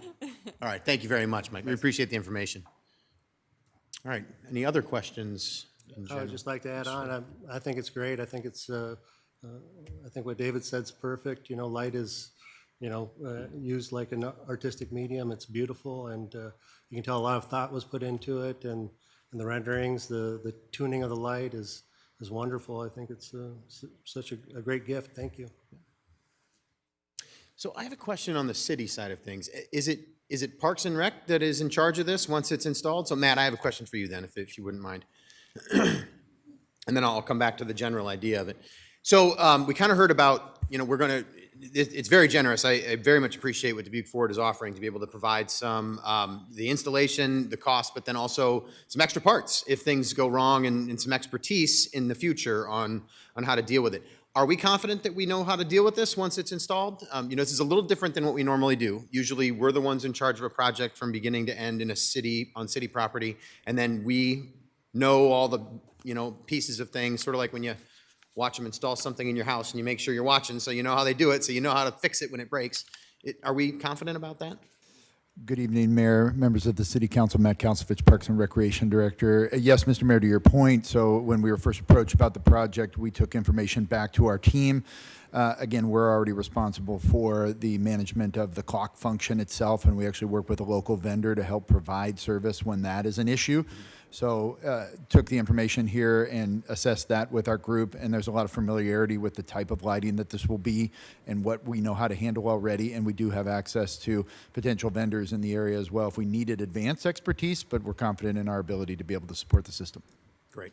All right, that's really the answer I was looking for. I was hoping that would be the case, and I felt that way too. And it also is. It's such a simple project. I need to figure out how to power my house for less than $300 a year. That's incredible. So that's it's a really good cost. So I appreciate that very much. You're welcome. Thank you. So and you're confident too, Matt, that from a standpoint of personnel knowing how to deal with this and all those things, we'll have contractors, but then we'll also have the internal expertise. Yeah, absolutely. And to your point about being involved in the process, we'll be there as the installation is happening, and we've already been in touch with some of the technical aspects of things to ensure that we're getting the knowledge we need to during the installation on top of what we're already comfortable with. Great. Thank you. Appreciate that. I have two main points I want to make about this. First of all, I'll talk about just the lighting part of it. I love this idea so much. And I've loved it from the moment that Nelson Clavitter approached me in his office, which is actually Jitter's coffee shop. And I call it Nelson's office because that's where you find Nelson most of the time. And he approached me with this idea and said, hey, I want to light the town clock. And, he'd been talking to everybody about it. So it wasn't just me. He was just talking to everybody. So Nelson, thank you for really being the one to sort of like keep pushing this idea. And thanks to Dubuque Forward for taking it and then running with it in this way. It's such a thoughtful process that you've gone through here to be able to do this. And if it was up to me, if we've, it's fun to dream about things when you have like endless supplies of resources to be able to do stuff. I'd put lights everywhere all over this town because Andy, you said something during your comments that when you're driving across the Wisconsin Bridge and you see the town clock and you can't see it, it's dark. One of my favorite things to do when I was living outside of town, I lived in St. Louis for about 7 years before I moved back to Dubuque. And my wife and I would argue about which way we're going to drive into town coming from the south. And I always wanted to go around the curve coming in downtown so you can see downtown. Just that beautiful view that we get at night of the downtown just opening up for everybody. And I love that so much about the place we live. And Mike, you mentioned this, this idea of making sure that we set a precedent for historic structures and how we're going to do this tastefully. And I really appreciate that approach because I do want to see us in the future someday have some of those colorful lights in certain places, like maybe on bridges or whatnot, but then also having, lights like this in historic structures that work in this way. It's just such a great idea. I'm really looking forward to moving forward with it. So I want to say thank you for that. And thank you to the city staff for being at the table to work with this. The second point I want to make is we've learned a little bit about this process. I think we're figuring out how we can do this where you have a city government working with an organization like Dubuque Forward to make sure that all the steps are being followed along the way to make this work for everybody. There's just certain ways that governments have to do things. We talked a little bit about rules that we have to follow from different levels of government earlier tonight. And sometimes we have to follow those rules in a certain way. And, we had some experimentation in doing that with some other projects. And I know at this one, it seems like we've really started to figure out, okay, we got a process here that is helping us to move forward. And I think that process is going to be important and also improved as we go into the future. So thank you to everybody for being involved in this. And I'm really looking forward to being able to see the town clock lit up on July 4th and beyond this year. Hopefully we can make that deadline. I think it's a really good idea. All right. Well, we have a motion here to receive and file and approve this. So Adrian, would you call the roll, please? Kavanaugh. Aye. Resnick. Aye. Staver. Aye. Wethel. Aye. Roussel. Aye. Sprank. Aye. Liondecker. Aye. That motion passes 7-0. Action item number 4 is Jeffrey's Challenge Grant, Eagle Point Park. Mr. Mayor, Mr. Sprank. I motion that we receive and file and approve. Second by Wethel. Motion by Sprank, second by Wethel. Mike, please. Thank you. Planning Services Director Wally Werneman and Parks and Recreation Director Matt Kalsovich recommending City Council approval to inform the Jeffers Family Foundation of the city's intent to apply for a capital campaign challenge grant. This grant would support the restoration campaign for the Alfred Caldwell Design buildings in Eagle Point Park, a collaborative effort between the Parks and Recreation and Planning Services departments. I concur with the recommendation and respectfully request Mayor and City Council approval. Thank you, Mike. Questions or discussion? Mr. Resnick first. then Mr. Mr. Mayor, thank you very much. Could we get Mr. Kalsovich up here again to talk about, to let the people know about this, the residents? What are the possibilities here with this campaign challenge grant? Matt Kalsovich, Parks and Recreation Director. Thank you for the chance to share about this. I'd actually call up my colleagues from planning to talk a little bit more about this. They're even a little more versed than me. As Mike mentioned, the partnership to really try and take advantage of the opportunity here with the grant program to do the work, especially in relation to the historic structures, is a very valuable opportunity that we do want to look into and take advantage of if we can here. So I'd actually maybe invite Wally up first to give a more of a background, and perhaps Chris will be part of complementing that. Good evening, Mayor and City Council members. Wally Wernmont, Planning Services Director. So, historic preservation is an activity under the Planning Services Department, and Chris Happ-Olson is our historic preservation planner for the city. So, she's dedicated a lot of times working on this project. As we came before the City Council, a budget session ago and a couple, there was a lot of concerns about the conditions of Eagle Point Park and the improvements that are associated with it. So, one of the things that were identified in there was a structural analysis of some of the buildings that are located up there, and the Parks and Rec Department had a CIP to be able to take some funding to be able to do that analysis. When we worked with them, and as Matt Kalsovich said, Marie Ware pulled us in because Matt wasn't here at the time. So, but we love working with the Parks Department. That's what we do. Like we mentioned, Planning Department gets our fingers in everyone's business in some way or another with regards to these projects. So, as we work with the project and take advantage of it, we were able to apply for a Jeffords grant for that historical structures report. We took $75,000 and turned it into $125,000. And we went through the City Council for that review and approval. We have a presentation. You guys were able to look at the historic structures report. Out of that report, it's identified, almost up to $2 million of repair work that needs to be done to the buildings, whether it's restoration or rehabilitation. And as part of that grant, Jeffers came to us and said, hey, we have this challenge grant. It's interesting that you don't really apply to the Jeffers grants. They solicit projects. So they identified that we did a historic structures report. They're very interested in helping the city fulfill the rehabilitation of these structures. So they're encouraging us to apply for this Jeffers Challenge grant, which is the city has to raise $2 for every dollar that they receive. So in this case, I have the numbers provided here, about $600,000 up to, for a match. We have to raise up to 1.9 for that $600 and some thousand with regards to the project. So, in addition to that, we came before you to say, okay, we don't do city fundraising, right? We're not fundraisers of the city, so how do we go about doing this? So we came to you with an RFP. We went out and we solicited 3 proposals with regards to consultants, and it was a request for qualifications.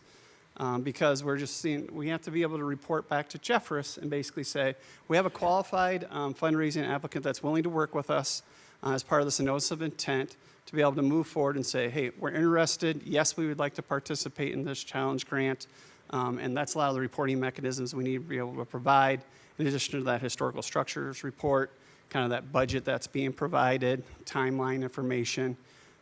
So that's the request before you tonight, is just to say, hey, you know what, planning and Parks and Rec, we really want you to move forward on this and put that notice of intent to apply to the Jeffers Foundation so we can look forward to be able to moving forward to rehabilitate these great structures that we have in our Eagle Point Park.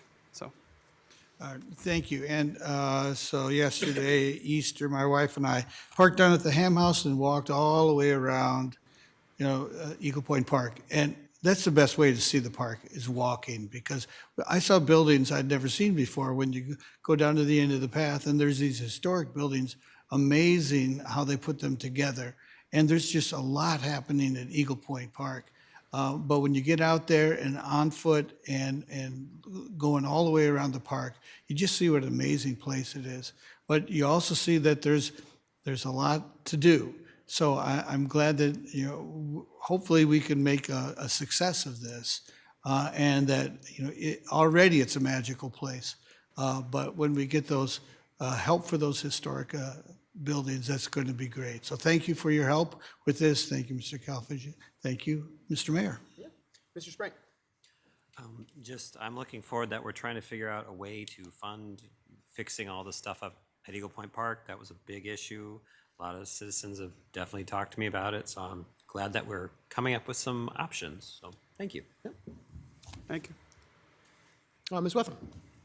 I just want to put out kind of a shameless appeal to everyone that we are able, as residents of Dubuque, to rent out these buildings. And I would encourage everyone this spring and summer and fall to go and do that. We had a family event there not too long ago that really helped me to just be in that space and understand the value of it. And so as we look as a community to raise those funds, I just want to push the idea of everyone getting out there, look it up online. You can rent these facilities, and just even for a family gathering or friends for a night, a book club. It's really just special spaces that can be even more special if we can work in this partnership. So, thanks. Thank you. Any others? Thank you, Wally and Matt. Appreciate it. Okay. All right. Well, motion here is to receive and file and approve. Adrian, would you call the roll, please? Kavanaugh. Aye. Resnick. Aye. Staver. Aye. Wethel. Aye. Roussel. Aye. Sprank. Aye. Lyon Decker. Aye. That motion passes 7-0. Action item number 5 is 2025 Dubuque Police Department Annual Report. Mr. Mayor, Ms. Roussel. I move to receive and file and listen to the presentation. Second. Motion by Roussel, second by Wethel. I'll turn it over straight to Chief Jensen.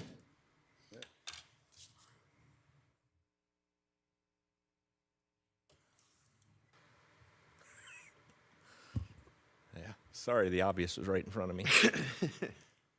Kind of wait for the presentation to pop up. It's being run from there. Okay. Well, good evening, Mayor, City Council, Jeremy Jensen, Chief of Police. Wait for this to pop up. So this year, as always, we're presenting our annual crime stats. Last year, thanks to the PIO office, Randy Gale and his crew, had a very nice outward-facing flyer, which was included in your packet tonight. Part of the reason for that is, one, that the public can see what we have. The other reason is for our accreditation cycle. We have to give outward statistics when it comes to that. So here we go. So why do people want to live, work, and play in Dubuque? Simply, it's safe. There's a number of other reasons, but if the city is not safe, people don't want to be here. I mean, you can think of examples all across the country where that's the case. When it comes to why we're safe, it's people and technology. And this safety comes from an investment you all committed to and have committed to over the years. The first one is investing in quality officers. Have you heard me say before that we do not sacrifice quantity for quality? We're still not at full staffing yet. We're getting there. But part of that is we could be, but we'd have to sacrifice something, and we're not doing that. The other part of that is an investment you all made in the officers last year or 2 years ago with the raises that you gave to the officers on that, investing in them, showing that they're appreciated in the work they do.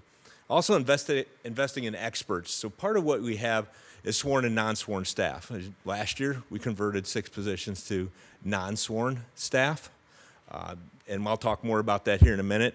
But these are experts. When I got into law enforcement 30 plus years ago, law enforcement is jack of all trades. The technology, the expertise required this day and age is so beyond that. You can't be a jack of all trades. You have to have experts in areas in order to do this. And then investing in the community itself. So we have the Citizens Police Academy, explorers, police explorers, the youth coming up, community involvement and safety. And a little bit with that, when we talk about community involvement and safety, just things like here in Dubuque, Secure Dubuque, where people can register their camera systems. They want to be part of their safety. We have that over close to 300 cameras registered in that, where people will say, hey, voluntarily say, hey, we want you to know I got a camera, so if something happens, you can come ask us for it. The other part of that, when you're talking about involvement in safety itself from the community side, community members here in Dubuque will report things. They will be witnesses to things. You don't hear that across the country in many places. Another part of that is just that it's really easy now to get a hold of us.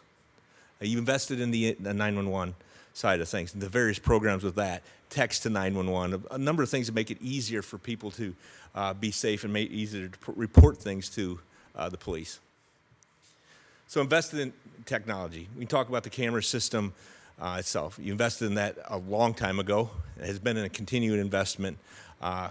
Quite frankly, we're one of the most robust systems in the Midwest when it comes to that. And I'll talk more about the cameras in a second. Precision Policing Center. You all did a tour of the Precision Policing Center. You saw that. That's some of the non-sworn staff we converted. The ability to, again, with the cameras, the expectation is we look at them, that we use them to solve the crimes. That is the expectation from people. So we have to have people do that. That takes a lot of time. It's manual. It's not automated. Somebody has to go through and look and see when things are happening. The investment you made last year in our software upgrade that we're in the process of going through. So state-of-the-art software that's coming in. And we'll talk about that with crime stats, but even the computer hardware stuff. So our mobile data computers that are in our squad cars being up to date. That is how we do most of our business on patrol, is from that computer in the car. It keeps them from officers having to run across town to come into the law center to do work. They can do it right there, but on top of it, getting info they can get right at their fingertips in the car. Then investing in accountability. And as you've heard me report before about us being CALEA certified, we've been continuously certified since 1993. We're the first one in Iowa. We just last year went through our 10th RIA certification process. We have 459 standards that are reviewed by CALEA every 4 years. They do 100 plus each year on that. It is an investment for us to do that, but it also it's the industry best practices that we're following when we do that. So crime stats. This is the first year of our crime analyst, one of the positions you approved to non-sworn. When we're talking about crime stats, so now we have an expert in crime stats. Before we had officers or somebody just run us in our system and just get data. Crime data is a lot like an onion. You start peeling that back, there's more and more and more, and you can ask more and more questions and more questions. At some point we say, this is where our consistent standard's gonna be. That's what we're really looking for with our crime analyst. One person looking at it and looking at it consistently the same way. Crime stats are incredibly nuanced and are not reported exactly the same from city to city. I saw a criminologist state that when you're talking about crime stats, what you're looking for is what does the city want from the crime stats? It's not comparable across the nation. We'll have some comparables across the nation, but it really is what does our city want to know? And that's what we're really trying to do. Our biggest thing is being consistent with them. And that has been, like I said, software, and as technology improves, we're able to do this, and as we get people that are experts, we're able to do that better. These are our calls for service of the last 3 years. You'll notice a downward trend. Why is that? And again, you start to talk about stats, and you start to talk about things, but when you see a downward trend like this, it's again, there's nuances in it. Is it just people not calling us, right? And that's part of it, obviously. There's less. Historically, people have called us for everything. The police was the first call for everything, There's a pothole on my street, called the police. That's how that happened. You're seeing that trend. We're getting better at getting it to the people that do it. We're not having 5 touches. So ironically, I think you'd see is if we touch it, it shows up as a call for service for us, might show up as a call for service for Public Works, for water, for all these different things. So you had 4 or 5 touches. A lot of what we get now is with things that historically have been calls for service, we'll have people actually go and tell us that, I just wanted to let you know. I don't really need you to come out and that kind of thing. So we're starting to dissect some of that a little bit better too. And another thing is this, we talk about our staffing and stuff. Inexperience that we have on some of that, sometimes it takes longer for us to do calls. So you're going to see that just a bit longer. But along that line, we want them to take longer. We want officers to be accurate and do the best they can. So we'd rather have that than take shortcuts. So here's our Part 1 crimes. So Part 1 crimes are, when you talk, these are the things that we report to the FBI. These are violent crimes, crimes against persons. When you're talking like homicides, violent assaults, or aggravated assaults, as it's stated in there, rapes, and what am I missing? I'm missing one here. Hold on.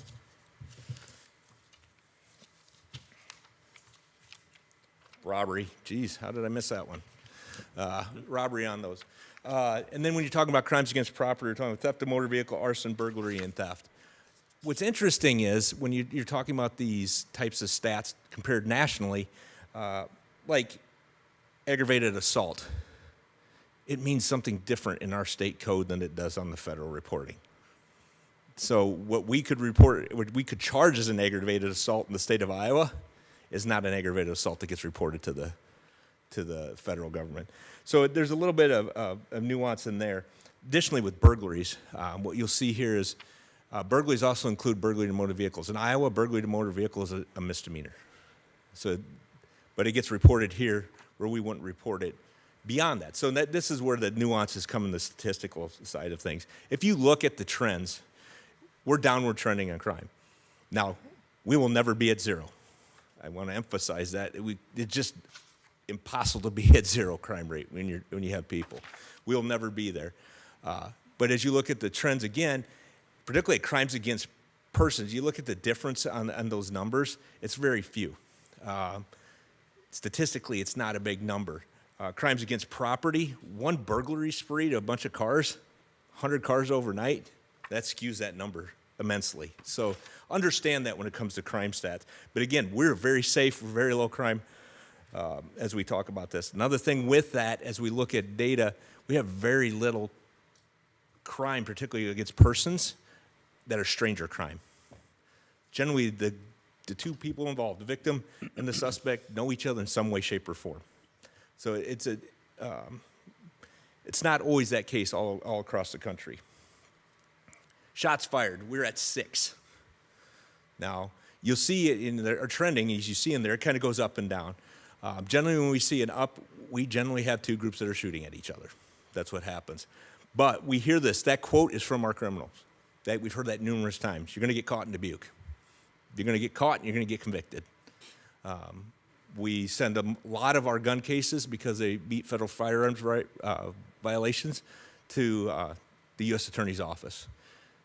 And they're tough on it, and plain and simple. Clearance rates.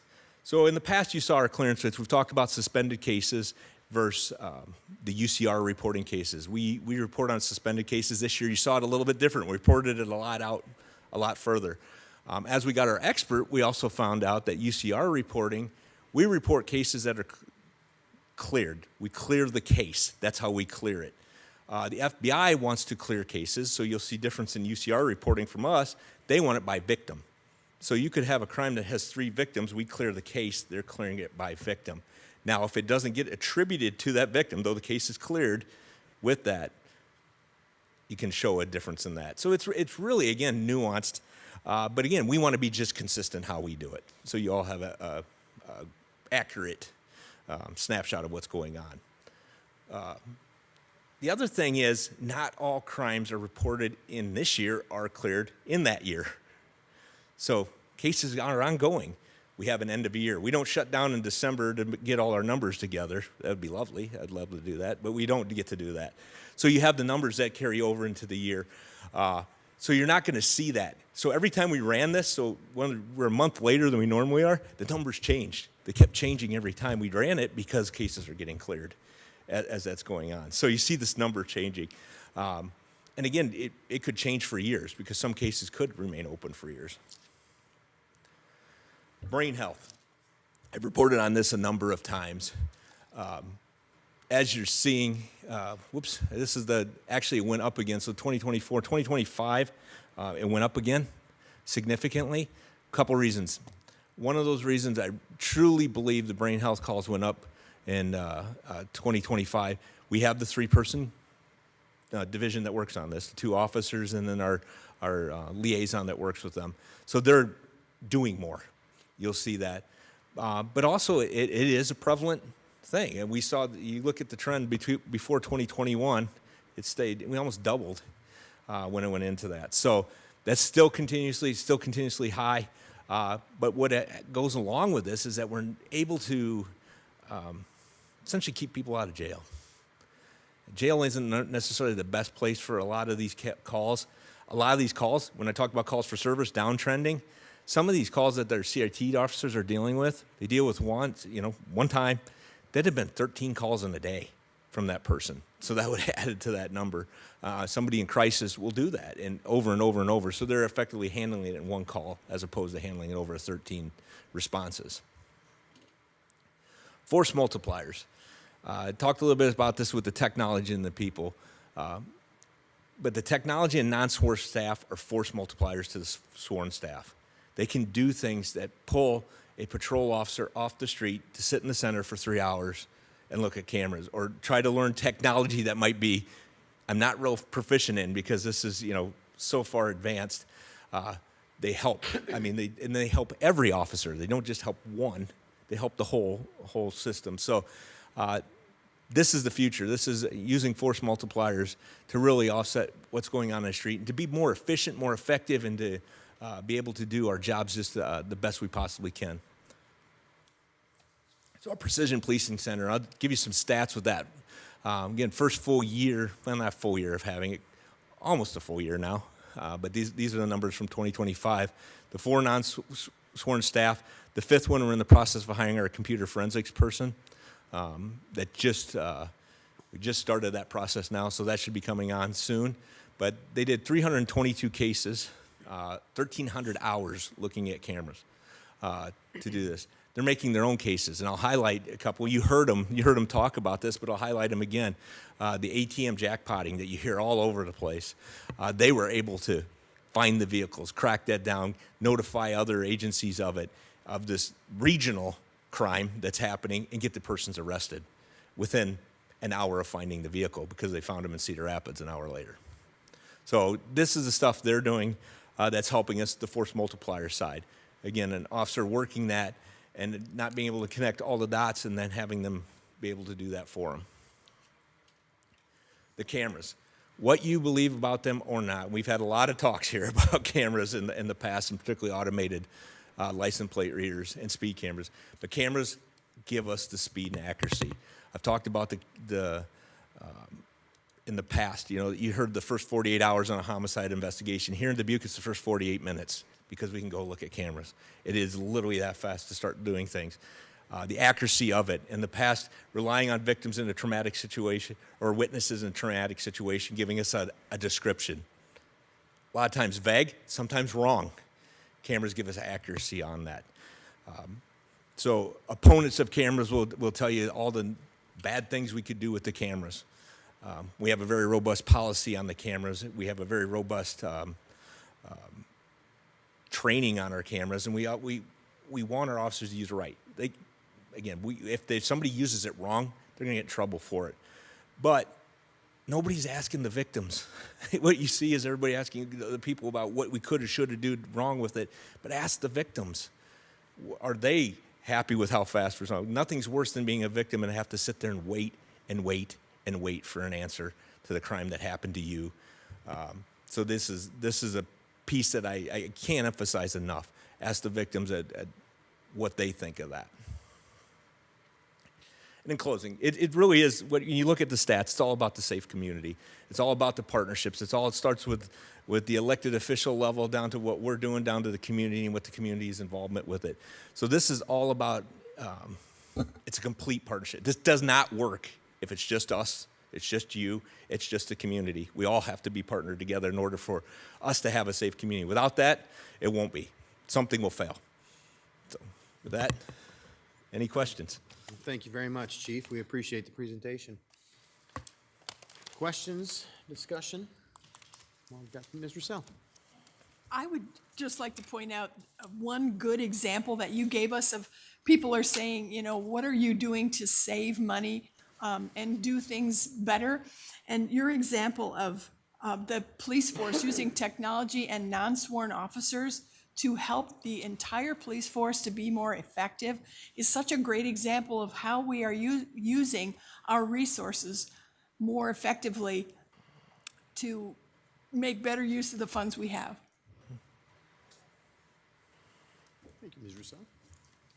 Mr. Resnick. Quickly, we're out in the community a lot, not as often as you, but quite a bit, and we are really pleased to see how many of your personnel are out there with the community. And I was always taught that, you know, you treat others as they treat you. And you can see how well those officers treat everybody in the community, from the little kids, whether they're playing with them at the park or they're giving some demonstrations and other things. And I think that's reflected back upon you and your officers. That kind of community work really builds trust. And I hope we continue that. I appreciate the staff, but more, like I said at the beginning, I really appreciate the people who take the time to work with our and let them know that, you know, you've got their backs. So thank you for that. Our officers have to be part of the community. And again, that's building trust. It's, as I say, be on the first name basis with people. And that's how we work together effectively. Get rid of the power dynamic, get rid of all that. It comes down to that. It's not in the stats, but yes, it's reflected in the stats. Thank you, Mr. Mayor. Thank you. Ms. Wethel. I just wanted to really focus in on the CALIA certification. You had said that it's an investment. And I just want to build upon that statement because I know that it takes incredible amounts of time and effort and commitment to have you as a department go through that, but it creates a quality product. And it ensures that we are doing best practice for our community. And so I hope that people at home will acknowledge that it's not just a plaque you put on a wall. It's something that makes sure that for now and for years to come, our police officers are put in a culture of integrity, responsibility, and best practice. It's just so important, and I hope people in the community know that importance. One thing I want to drive home also, from the times that I have done a ride along with maybe one of the newer officers to one of the most seasoned officers in the department, it is clear that you create a culture of how you care for our community. You care. And so the crisis intervention team, although the numbers on our brain health calls have gone up, I would say that in certain situations, families feel more comfortable placing that call for their loved one because they have built a relationship with a person. And you have ensured that that's a sustainable model for years to come in our community. And so although I see that those numbers go up, those numbers go up because you're building relationships with families who need help with their loved one, or community members who say are worried about a neighbor. A lot of these are incredibly empathetic calls from people who care about their community. So the other piece is the non-sworn officers, and how in healthcare we talk about working to the extent of your licensure. We want people to be able to do the maximum amount of work and use their skills that they can use and allow others to use the maximum amount of their skills to create an efficient environment.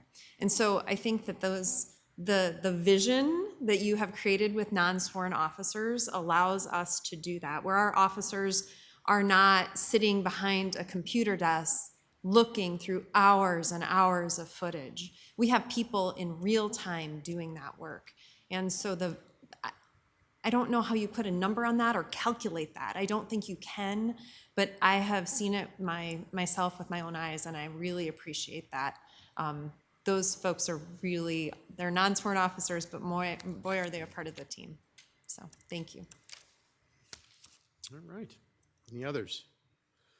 Well, Chief, thank you very much for being here tonight to show this report once again this year. You know, I really appreciate that you pointed out this last slide here. I mean, you know, I've been talking to, sometimes I'm invited to speak to college students and actually incoming college students and their parents at the same time. And it's great to be able to, you know, as the mayor, stand in front of them and say, without hesitation, I think you're coming to one of the safest communities in the United States. It's one of the safest places in the Midwest. You're never going to have zero crime, as you said, but to be able to have the trust that I have in you and your department, to know that our community can have that trust in you and your department to be able to do all this work and work, you know, because you work with lots of different city departments to get this done and community organizations to get it done. I feel very good to live in a place where I can, and very proud, honestly, to say that I stand in front of people and be able to say that out loud and to know that I'm telling the truth. So thank you very much for the work that you do and to all the officers that you do it with. All right. Okay. Well, we just had a motion here to receive and file, hear that presentation. So Adrian, would you call the roll, please? Kavanaugh. Aye. Resnick. Aye. Staver. Aye. Wethel. Aye. Roussel. Aye. Sprank. Aye. Leyendecker. Aye. That motion passes 7-0. Action item number 6 is work session request, economic mobility update. Mr. Mayor, Mr. Resnick. I move that we receive and file and set the economic mobility update to April 20th from 5:15 to 6 p.m.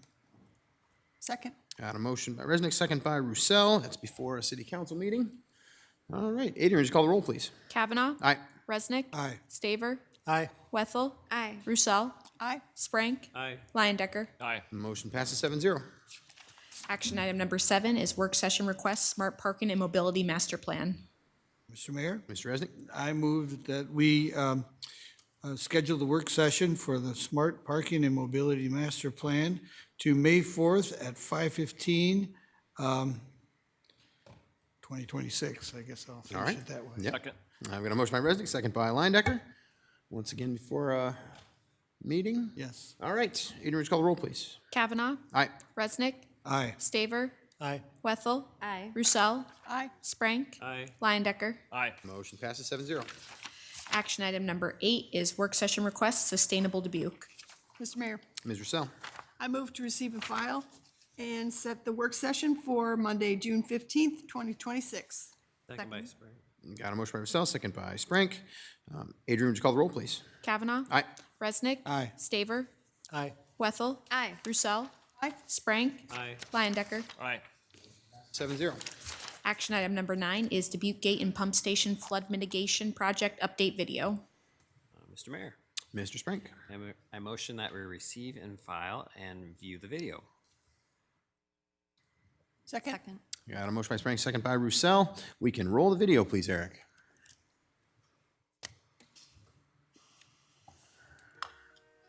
Since they've done the Upper B Branch project, everything that used to flow overland in the streets and flood goes into a channel now. And so it ends up in the 16th Street detention rather rapidly. So you have to be able to pump that out efficiently before it gets to a certain elevation, which would cause flooding in the downtown area. So it really is important to up the capacity of the new facility. The project called the Gate Pump Mitigation 16th Street Detention Project. It will replace the existing facility, which now has a capacity of around 200,000 gallons a minute, with something that is double capacity of 100,000 gallons a minute. Currently, there is still circular piles. Part of the project is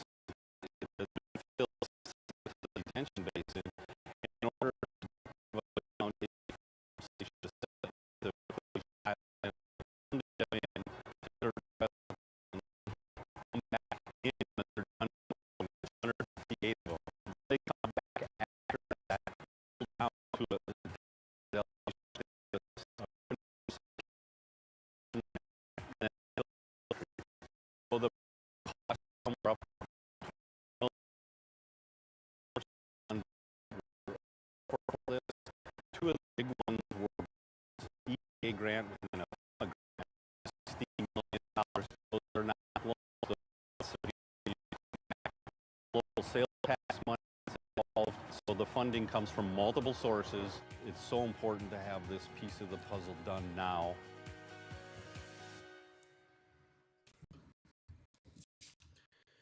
All right. Well, thanks for everybody involved in that. It's great to be able to see that project being done, and it's definitely great to see that getting on the way to actually being there. It's going to be wonderful to have for sure. We've been working on it for a long time. Well, motion here was to receive and file watch video. Adrian, would you call the roll, please? Kavanaugh.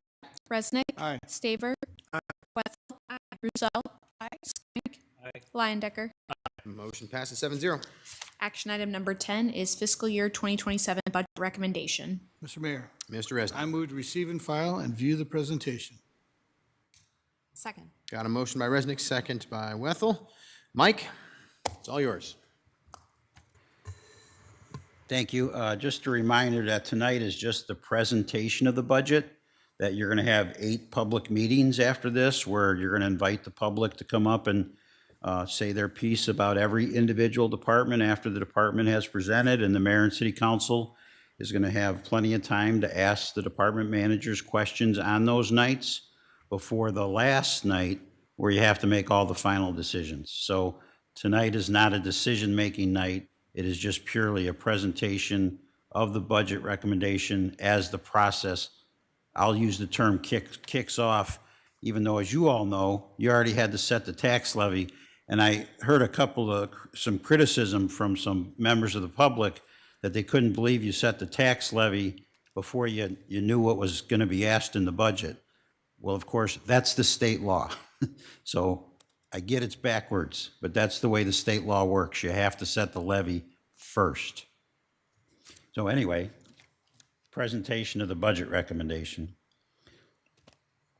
So this is basically the agenda of this presentation. I'm not going to go through all these things. You'll hear them as I go through it. But if somebody were to look at this item later, they would see how this was organized. So our theme of this budget, we believe, is a future-focused investment in safety, streets, and access to essential services. It's built on the goals and priorities that the mayor and city council adopted in September of 2025, where you had a 3-day strategic planning session involving a professional facilitator. Your 5-year goals were these: a healthy and safe community, financially responsible, high-performance city organization, sustainable and effective service delivery, robust local economy, diverse businesses and jobs with economic prosperity, livable neighborhoods and housing, great place to live, sustainable environment, preserving and enhancing natural resources, connected community, equitable transportation, technology, infrastructure, and mobility, diverse arts, culture, parks, and recreation experiences and activities. So those were your 5-year goals. And then you're asked, okay, what priorities can we focus on to best get us on the road to your 5-year goals? And here's the priorities you picked. Now, the first priority has mainly been dealt with already. It was dealt with immediately after the council goal setting. Not that we're not still trying to get commercial air service, but that was a more short-term thing that we were working on. Then the comprehensive fire station location and facility study, fire department staffing increases, police department full staffing and hiring, sanitary sewer investments and implementation, sports complex development, stormwater management investments and implementation, street maintenance rehabilitation program, continued implementation of Central Avenue revitalization plan, downtown master plan update, Dubuque Law Enforcement Center short-term facility enhancements and future plan, East-West Corridor roundabouts project, the next phases of Chaplain Schmidt Island development, Parks and Recreation Master Plan adoption and implementation, Water Resource and Recovery Center facility and process improvements, and odor reduction. So once you set those goals and priorities, that was all given to the department managers and the department managers and the boards and commissions. And they were asked, what resources do you need to accomplish the 5-year goals and the priorities of the mayor and city council? And then they made requests to me as the city manager, who has to make the recommendation to you. And that's where this budget recommendation comes from. What I'm recommending is a 1% increase in the property tax rate. The impact on the average homeowner would be a 3% increase in the average homeowner's property taxes, or $26.68 per year. The property tax asking would go up by just over $2 million. And to give you an example of the average residential property, that's valued at $213,211. Currently, they pay $889.20 in their city property tax portion, so not the school district or the county or the community college or any of the others. In fiscal year 27, if you accepted this recommendation, that would go up to $915.87, or a $26.67 increase. If you look at the long-term picture, since 1989, the average annual increase in property taxes for the average homeowner has been 1.52%, or $9.92 a year. And if the full homestead credit had been funded by the state, there's several years when they didn't fund it, that actually, the average would have been $7.32 a year. Now, there's other properties that are affected by property taxes besides residential. One of those is commercial property. Depending on the value of that property, it's impacted differently. So properties, commercial properties that are $150,000 or less, they actually would see over 5% property tax decrease. Commercial properties between $150,000 and $300,000 would see a 1.1% property tax decrease. And commercial properties between $300,000 and $450,000 would see a 0.3% property tax decrease. Now, the average commercial property tax, commercial property is $624,927, and they would experience an 18.1% property tax increase. Industrial property impacts, once again, it's different for different values of property. Industrial property of $150,000 or less would see a 5.2% decrease in their property taxes. Industrial property of $150,000 to $300,000 would see a 1.1% property tax decrease. And industrial properties between $300,000 and $450,000 value would see a 0.3% property tax decrease. Now, the average industrial property, which is $731,693, would see a 17.9% increase. If you look at our statewide position, there's only 11 cities in the state of Iowa with a population greater than 50,000. We would still have the lowest property tax rate of those 11 cities. The average of the 10 other cities would be 55% higher than Dubuque's property tax rate. And the highest city tax rate would be Waterloo, which would be 116% higher than Dubuque's property tax rate.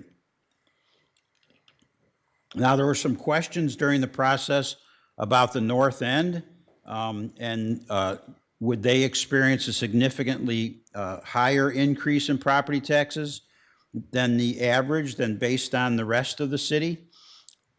And so we specifically interacted with the city assessor about that question, and this is the information he gave us. So if you look back to the 2014-2015 property tax reassessment year, so 10 years ago, the North End saw only a 0.3% increase in their appraised value, their assessed value. The rest of the city saw a 3.14% increase in their assessed value. So the North End saw substantially less of an increase in value.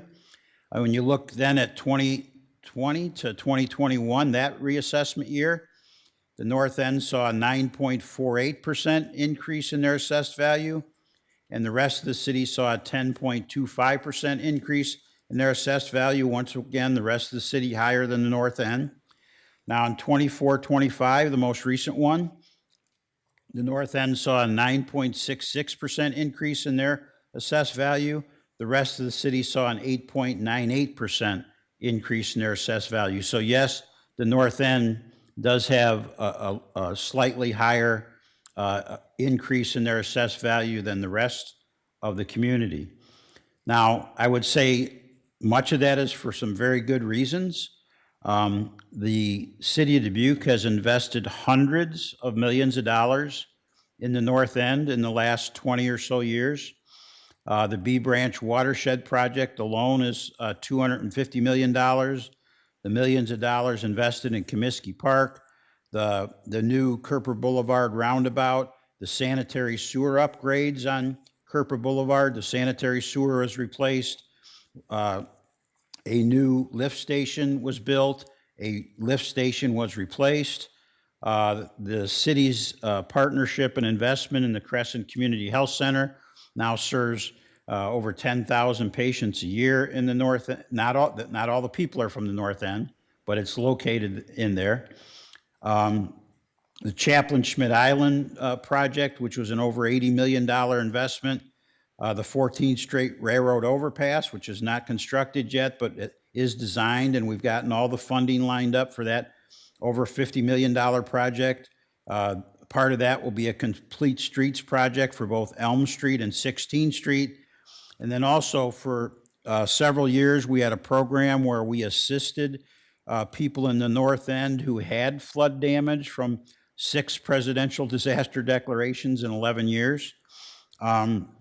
We assisted them in repairing their damage and replacing things like their furnaces and hot water heaters.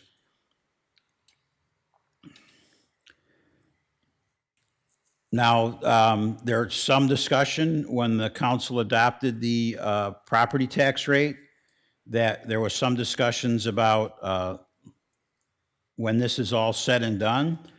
You know, you're not allowed to increase that rate, but you can lower the rate.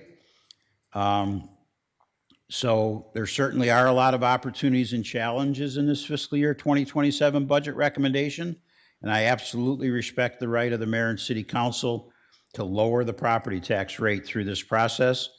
The one thing I will ask you is that if you make cuts to lower the property tax rate, please cut things that are recurring expenses. Because if you cut things that are non-recurring expenses, but also still ask the property tax rate to be reduced, you just dig a hole for next fiscal year. So we start out in a hole when we're doing the FY28 budget. And one of my major concerns is the state legislature and the governor's office has made it clear that they're going to pass property tax reforms this year. I can tell you that since 2003, over the last 20-some years that they've passed property tax reforms, today we get over $6 million a year less in revenue than we would be getting if those reforms hadn't happened. I think that their idea of reform this year, again, will be to restrict the ability of the city to raise revenues. And so I already think we'll be starting off fiscal year 28 in a hole. And I just hope we don't dig the hole deeper ourselves by cutting non-recurring expenses to reduce this year's property tax rate. Besides property taxes, there's the enterprise fund utility rates that I'm making a recommendation on. So for the water rate, I'm recommending a 3% increase. So this year's rate is $22.50 for the average water user. It would go to $23.17 for a $1.26 per month, $1.26 per month increase in cost. On the sanitary sewer rate, you would go from $31.84 to $34.73 for the average user. That would be a $2.89 a month increase, or 9%. For the refuse rate, also recommending a 9% rate increase. That would go from $18.11 to $19.74 for a $1.63 increase.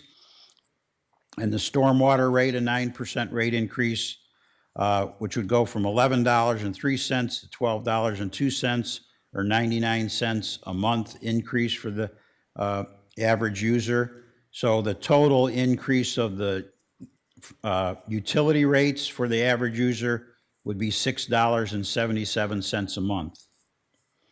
One important point, low-income customers in Dubuque get a 50% discount on their base city utility rate.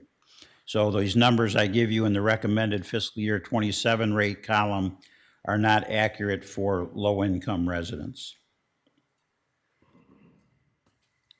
When you compare our water rates with the other cities in the state that, once again, with a population greater than 50,000, and in this case, we limit it to those that also do lime water softening like we do, an expensive and important process. So in that case, we have the second lowest water rate of all those. And you can see the average without Dubuque is much higher than the city of Dubuque. So as I said, Dubuque has the second lowest water rate. The highest rate, Cedar Rapids, is 45.51% higher than Dubuque's rate, and the average is almost 13% higher than Dubuque. In the sanitary sewer comparison, you can see that we have the fifth highest sanitary sewer rate, or you can say that the seventh lowest, however, whichever way you want to say that comparison of the 11. And the average monthly fee in Dubuque is 14.6% lower than the highest city, which is Ankeny, and the average fee for all other cities is 9.6% lower than Dubuque's sanitary sewer rate. If you look at the rate increases over the last 7 years of these 8 cities, it shows you that Dubuque is pretty much in the middle.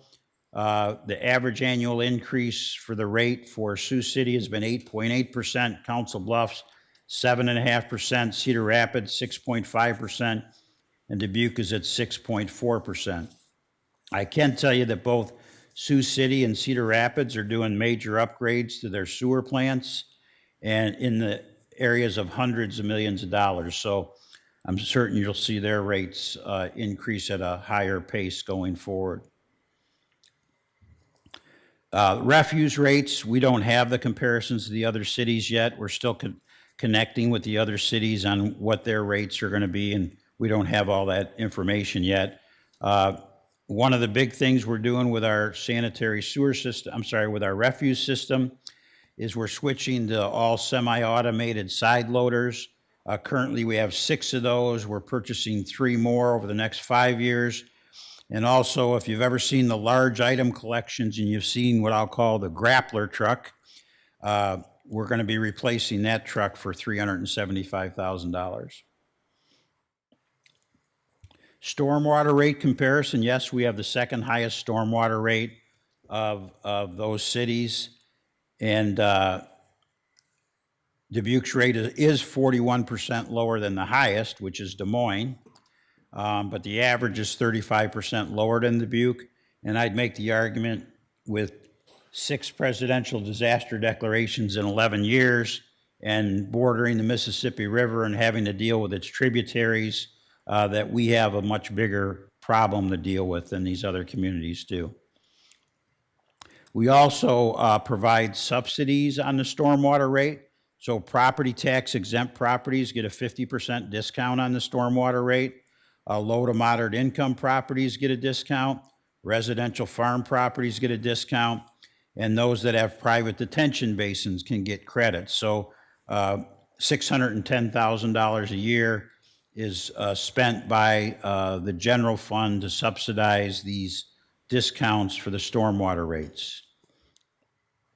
I mentioned that low-income residents get a 50% discount on their base utility rates, and you can see how many residents apply for those. So in the 600 range are the numbers. Now, we think there's many, many more people that qualify. We're always trying to get the word out. It's actually printed on the utility bill. So we do our best to make people aware that you can get a reduction in your utility rates if you're low income. So this gives you an idea that there's $164,000 in reduced fees for low income people. Now that I told you that I asked the department managers, okay, what resources do you need to meet these goals and priorities of the council? One of the ways they do that is they have improvement package requests. So we had almost $3 million in improvement package requests from the departments, $659,000 in recurring, and $975,000 in non-recurring are being recommended to be funded. So nowhere near the $3 million in requests. And then there was discussion, as I said, when the property tax rate was, with the idea of during this process lowering the property tax rate. So the added revenue from the 3% is just about $2 million.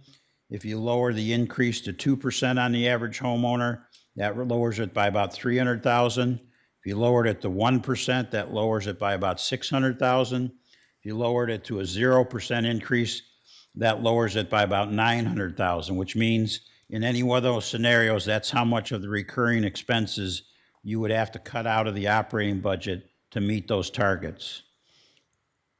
One of the things we did this year was we eliminated one of the departments. We eliminated the Office of Economic Mobility and Neighborhood Support Department. So when the director of that department, which had 5 members, was promoted to the Director of Strategic Partnerships, we analyzed the position and decided to eliminate the director's position. And then we reassigned the other positions to different departments. So the Information Technology Department ended up with the Administrative Support Professional. Now that position already supported the IT department and the Human Rights Department, besides the Office of Economic Mobility and Neighborhood Support. So when we eliminated that department and reassigned that administrative support person, we added the 911 Emergency Communications Center to that person's responsibility, besides IT and human rights. Then we took our Community Impact and Neighborhood Support position, Tim Wafiri's in that position, and moved him to the Office of Community Impact. The same thing we did with the Community Impact and Neighborhood Support position, Corinne Rothblum, and that position is a grant-funded position, that last one that I mentioned there. Downtown TIF funding, so the change I'm recommending there actually doesn't happen in fiscal year 27, it happens in fiscal year 28. But in December of this year, we have to tell the county how much are we going to claim in fiscal year 28 of the downtown TIF. Every year we say, well, not every year, but for the last probably 20 years, we've said 100%. Before that, we didn't always claim 100%. But I'm recommending that in December, we'll tell the county we're only going to claim 75% of the downtown TIF revenues. Now, the unclaimed 20%, 25% will go back to the taxing bodies, including the city of Dubuque. So in FY28, the school district will get almost $1.3 million in recurring property tax revenue, so that year and beyond. City of Dubuque will get about $1.2 million in recurring property tax revenues. Dubuque County will get almost $700,000 a year. Northeast Iowa Community College, $93,000. Sunnycrest Manor County Hospital, $64,000. Dubuque Agricultural Extension, $14,000. And the Dubuque City Assessor, $33,000. So that'll be $3.4 million that will not be claimed by the city of Dubuque to stay in the TIF to do projects or programs, but will be released to the taxing district, including the city of Dubuque. Now, this current year, in FY27, we're asking the downtown TIF to repay some internal loans that we've made to the downtown TIF over the years. And so that money will be used to fund non-recurring improvement packages in the budget. So that number I gave you before, that's where that money is coming to fund those non-recurring improvement packages. It's also being used to fund some recurring improvement packages. So you might say, well, wait a minute. You just said don't use non-recurring revenue to fund recurring expenses. The reason we can do that, a non-recurring revenue, this internal loan repayment, to pay some recurring operating expenses, is because what I just showed you is that next year we're going to have $1.2 million in recurring revenue from that TIF district that will replace that non-recurring revenue from this year.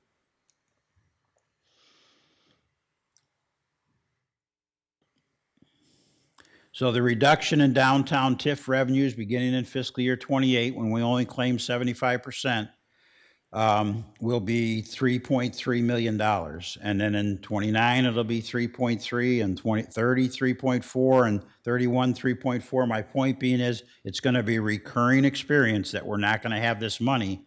So to make up for that, we had to change some funding on some projects in the downtown TIF district. The one that took the biggest change was the Five Flags renovation. So in the current year budget, 5-year cycle, you approved $23.5 million for Five Flags.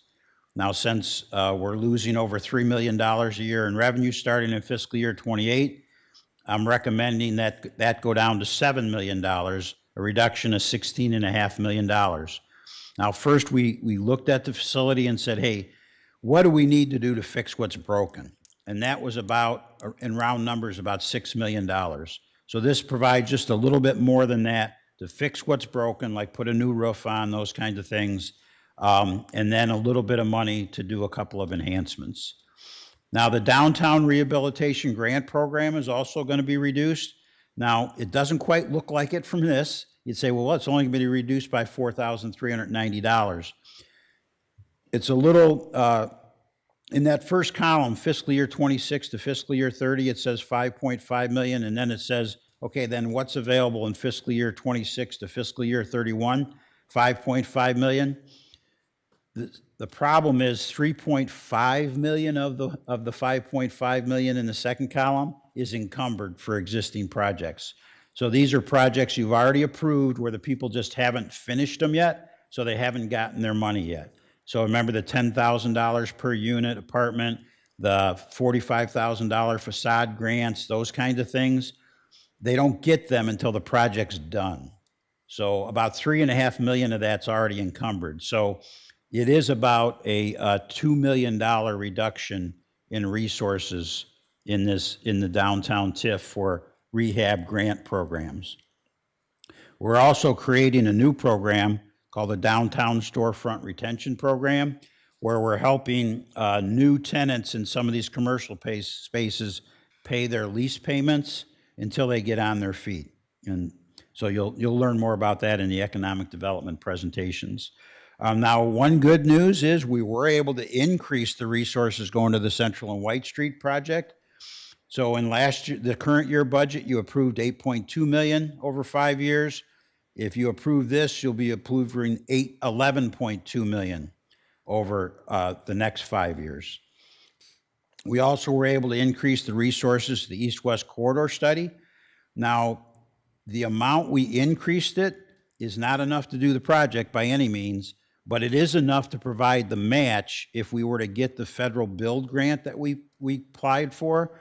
And if we get the federal build grant, it will do the entire East-West Corridor project, and this would be our match.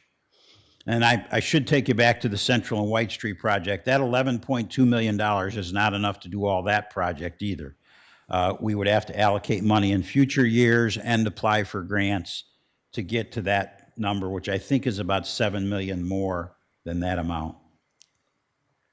When you look at what is the debt that shows in the 5-year CIP, there's $77 million in debt that we're recommending be issued during the next 5 years.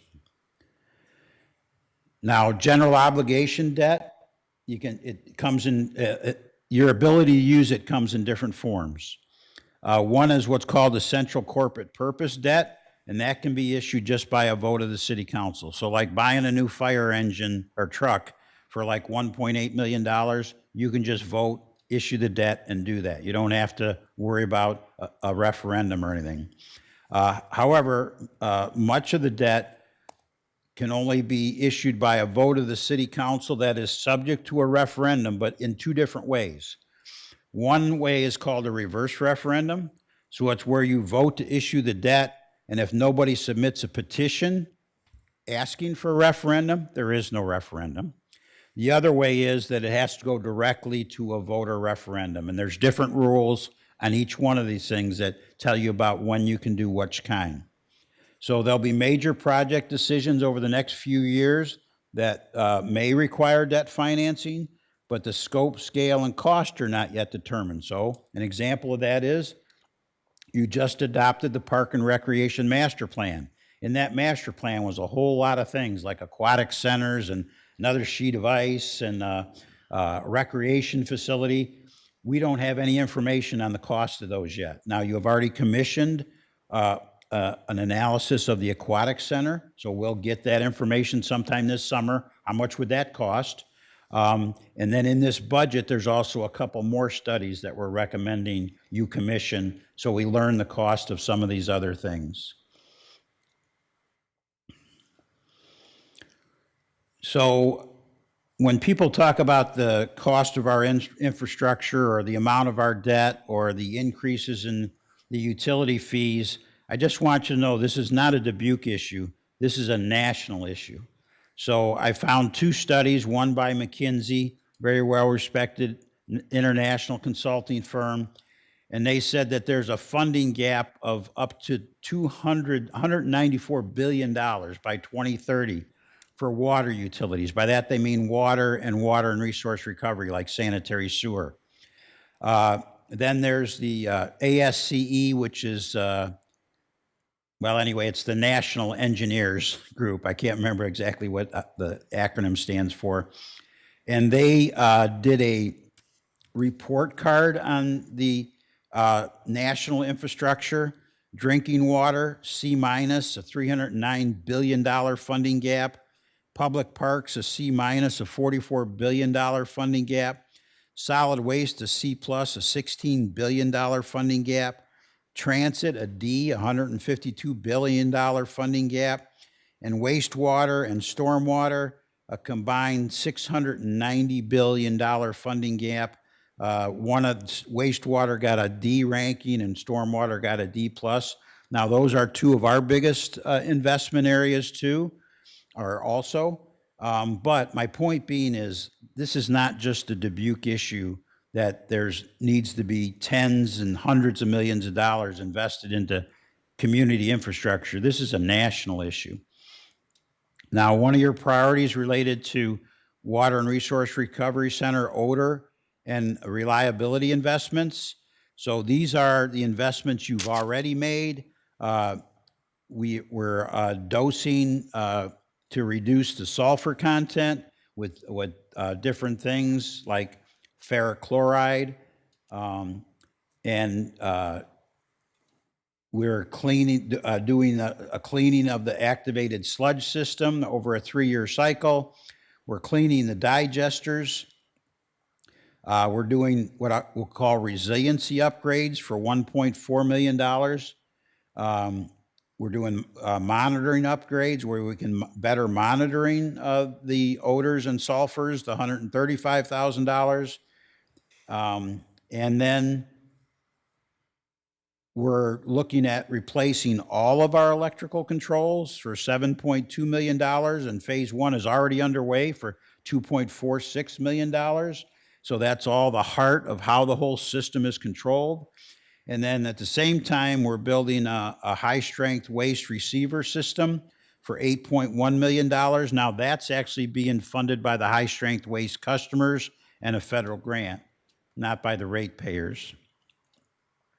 Then also, fire department staffing was a priority of yours.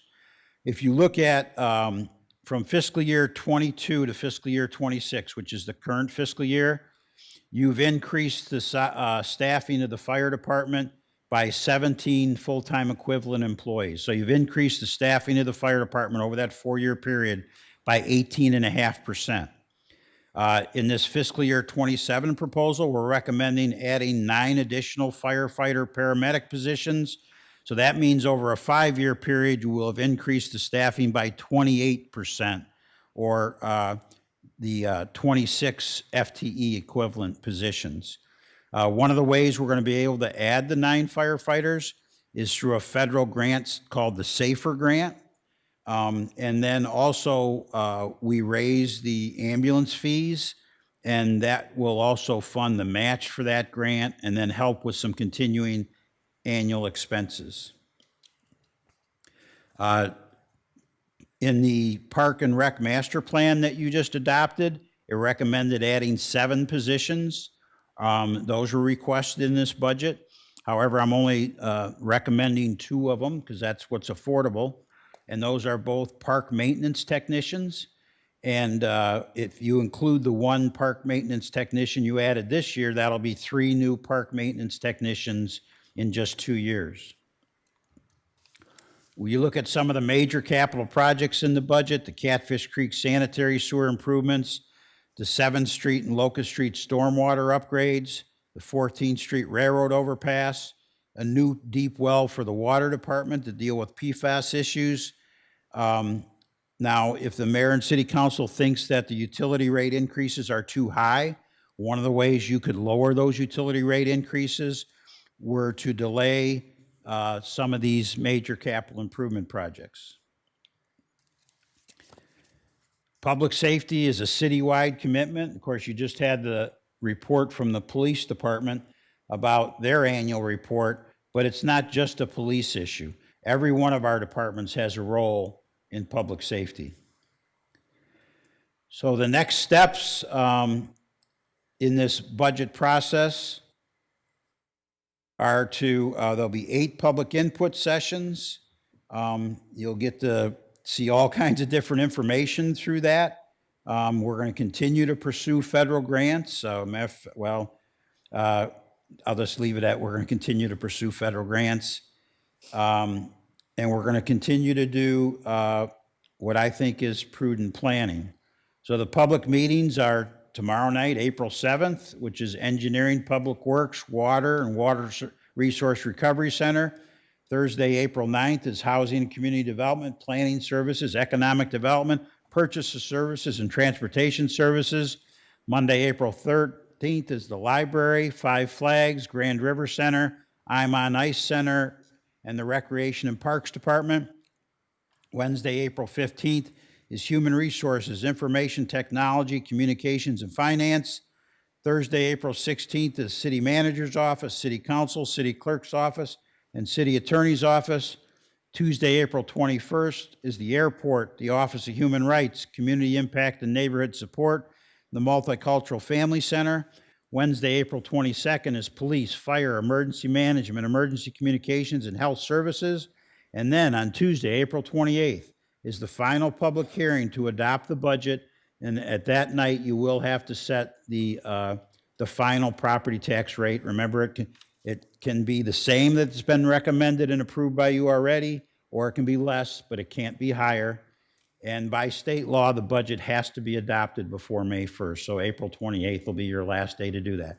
At every one of these nights, there's a public input component, including the last night. So the public has plenty of chances to have their voices heard. And if I could answer any questions, I'd be happy to do that. Well, thank you very much, Mike. What questions do we have at this moment? Knowing that there's plenty of opportunity for specific questions about specific departments later, but we can ask anything we like at the time.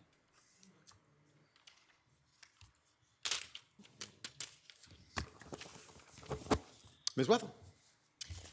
I've already received a great deal of feedback from residents regarding our proposed rates. Again, they are proposed, these are not set. These are, there's a maximum rate that it has been voted on, and that is it. There's no final rate.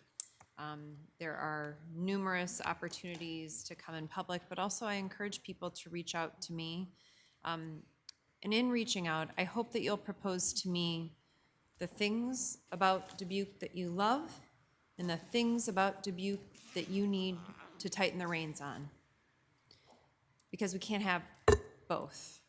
We have to have both. We have to say, yes, we want this more, but this doesn't matter as much to my family.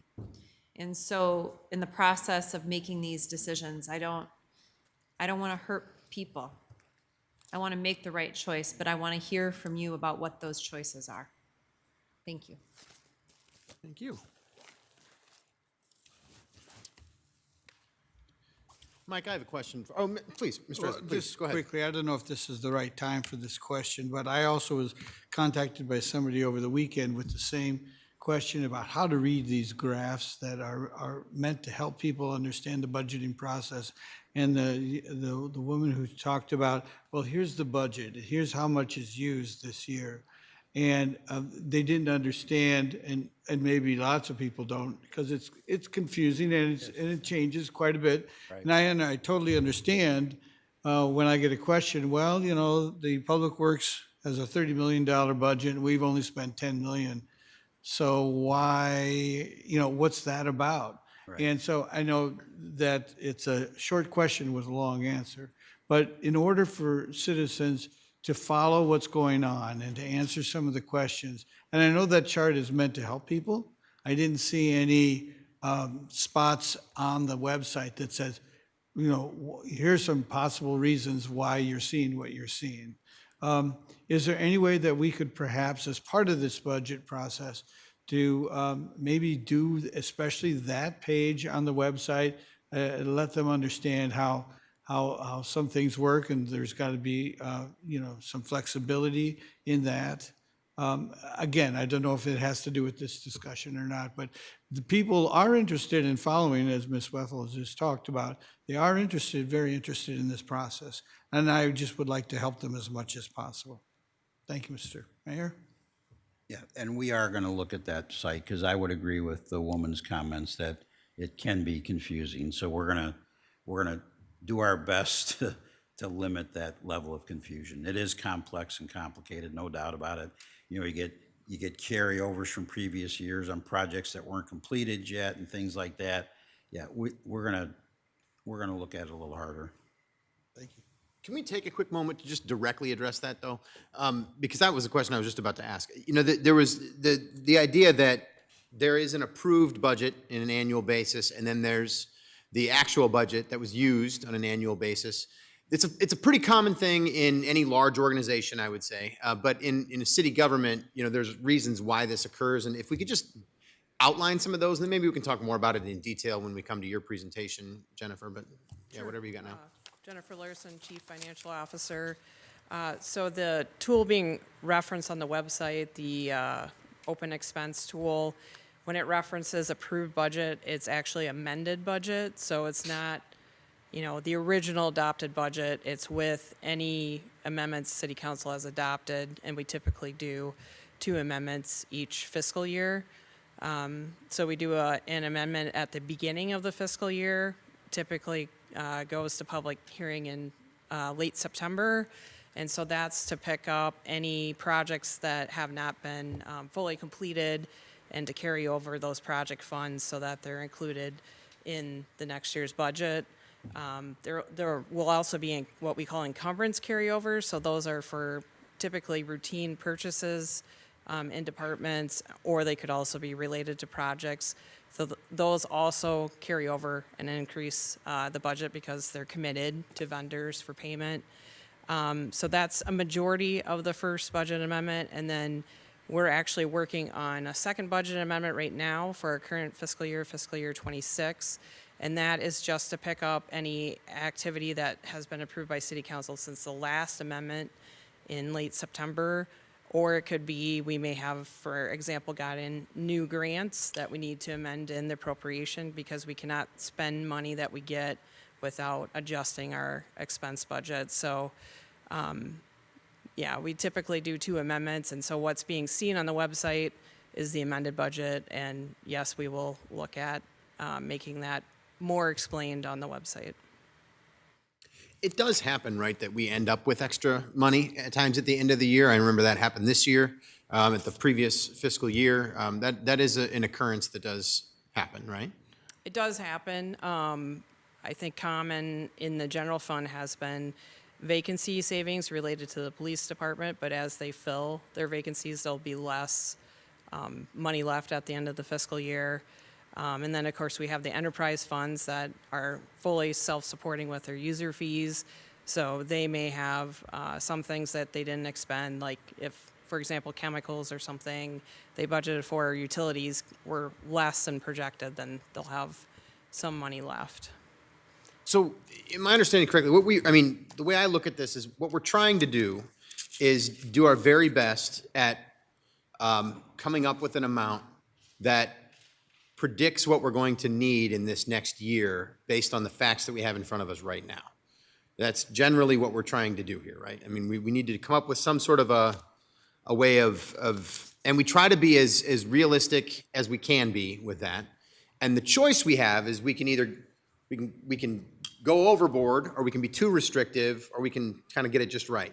And we're trying to find that place on that spectrum in some way. Is that, am I Yes, crazy that- in thinking about that, or does that make sense more or No, less? that is accurate. So at the beginning of every budget cycle, so for our case, it would be right after the city council does their goal setting. The budget office prepares budget instructions with those guidelines, looking at utility counts and, what percentage increase those should be, and wage increases, and, other supplies and services increases. So we're, reviewing, analyzing all those increases, working with the city manager on what should be used for those increases in departments. And then we're also projecting revenue. So again, the budget staff is constantly working with the city manager on our projections. We're looking at historicals, where revenues are coming in the current fiscal year. So we're looking at as much data as possible to do revenue and expenditure projections. For the general fund specifically, for the enterprise funds, it goes a step further. We have a financial advisor, independent public advisors. She assists us with looking at enterprise funds because there is debt involved there that also has bond covenants. And then she also helps us look at what rate increases should be recommended. Great. Thank you, Jenny. Yep. That's helpful. Ms. Wethel? One other question brought to mind by what you just said. There additionally, for instance, federal grants such as the East-West Corridor Grant, and I'm sorry, I cannot remember the name of it. We have match money for these sorts of grants that we must hold, waiting to see if we get the grant, but the grant requires us to hold that money. And so at times it will look like we have more held, but we have to be prepared to pay for that grant. And I know some of those come from general funds and some don't, but are there other examples of that in this last fiscal year that might explain the concerns that were voiced? Yeah, I mean, the city has a high number of federal and state grants that are awarded for capital projects. So until those capital projects are finished, our local match will be sitting there. I mean, the airport is also an example. A lot of the Federal Aviation Administration funds require a local match. So until those projects are complete, our local match is, sitting there until they're, need to be matched on the grant. So, yeah, that's an example. And then, of course, there's a lot of large infrastructure projects going on. So those take time to complete. They're not 12-month projects. They might be 2 or 3 year lengthened projects. And then even equipment purchases, if they're large, like dump trucks or fire trucks, those take multiple years to come in, especially fire trucks. Thank you. Yep. All right. Yeah, Mr. Resnick. Mr. Milligan, I noticed, over the years that many of our projects have a contingency of 5 or 10%. Is the budget constructed in the same way? I mean, we can't go over. Do we have contingency extra that we put on? I mean, you're a careful budgeter, and as you say, we can't operate with the deficit. So we only use contingencies on capital projects, but as you say, we're not allowed to operate and a deficit. So you can adopt a deficit budget. And so we can't have a deficit budget.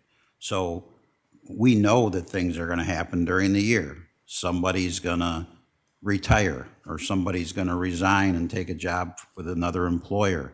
But in fact, we budget for their salary for all year. What if that doesn't happen?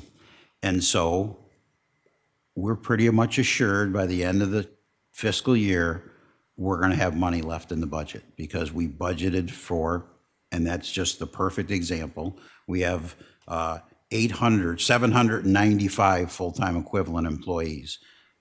There's going to be turnover, but we don't try and judge, well, we think we'll have like 10% turnover, so we're not going to budget for 10% of our employee cost. What if we only have 5% turnover? What do we do then? How do we pay our people? So we don't have a contingency built in, but we do realize that there are things that are going to happen during the year that will probably make it so we'll have money left at the end of the year. Now, on the bad side, things are going to happen too. You know, we're going to do projects where they're going to come in more expensive than we thought, or we're going to buy pieces of equipment that they just put a 30% tariff on, and we're going to pay 30% more than we thought we were going to.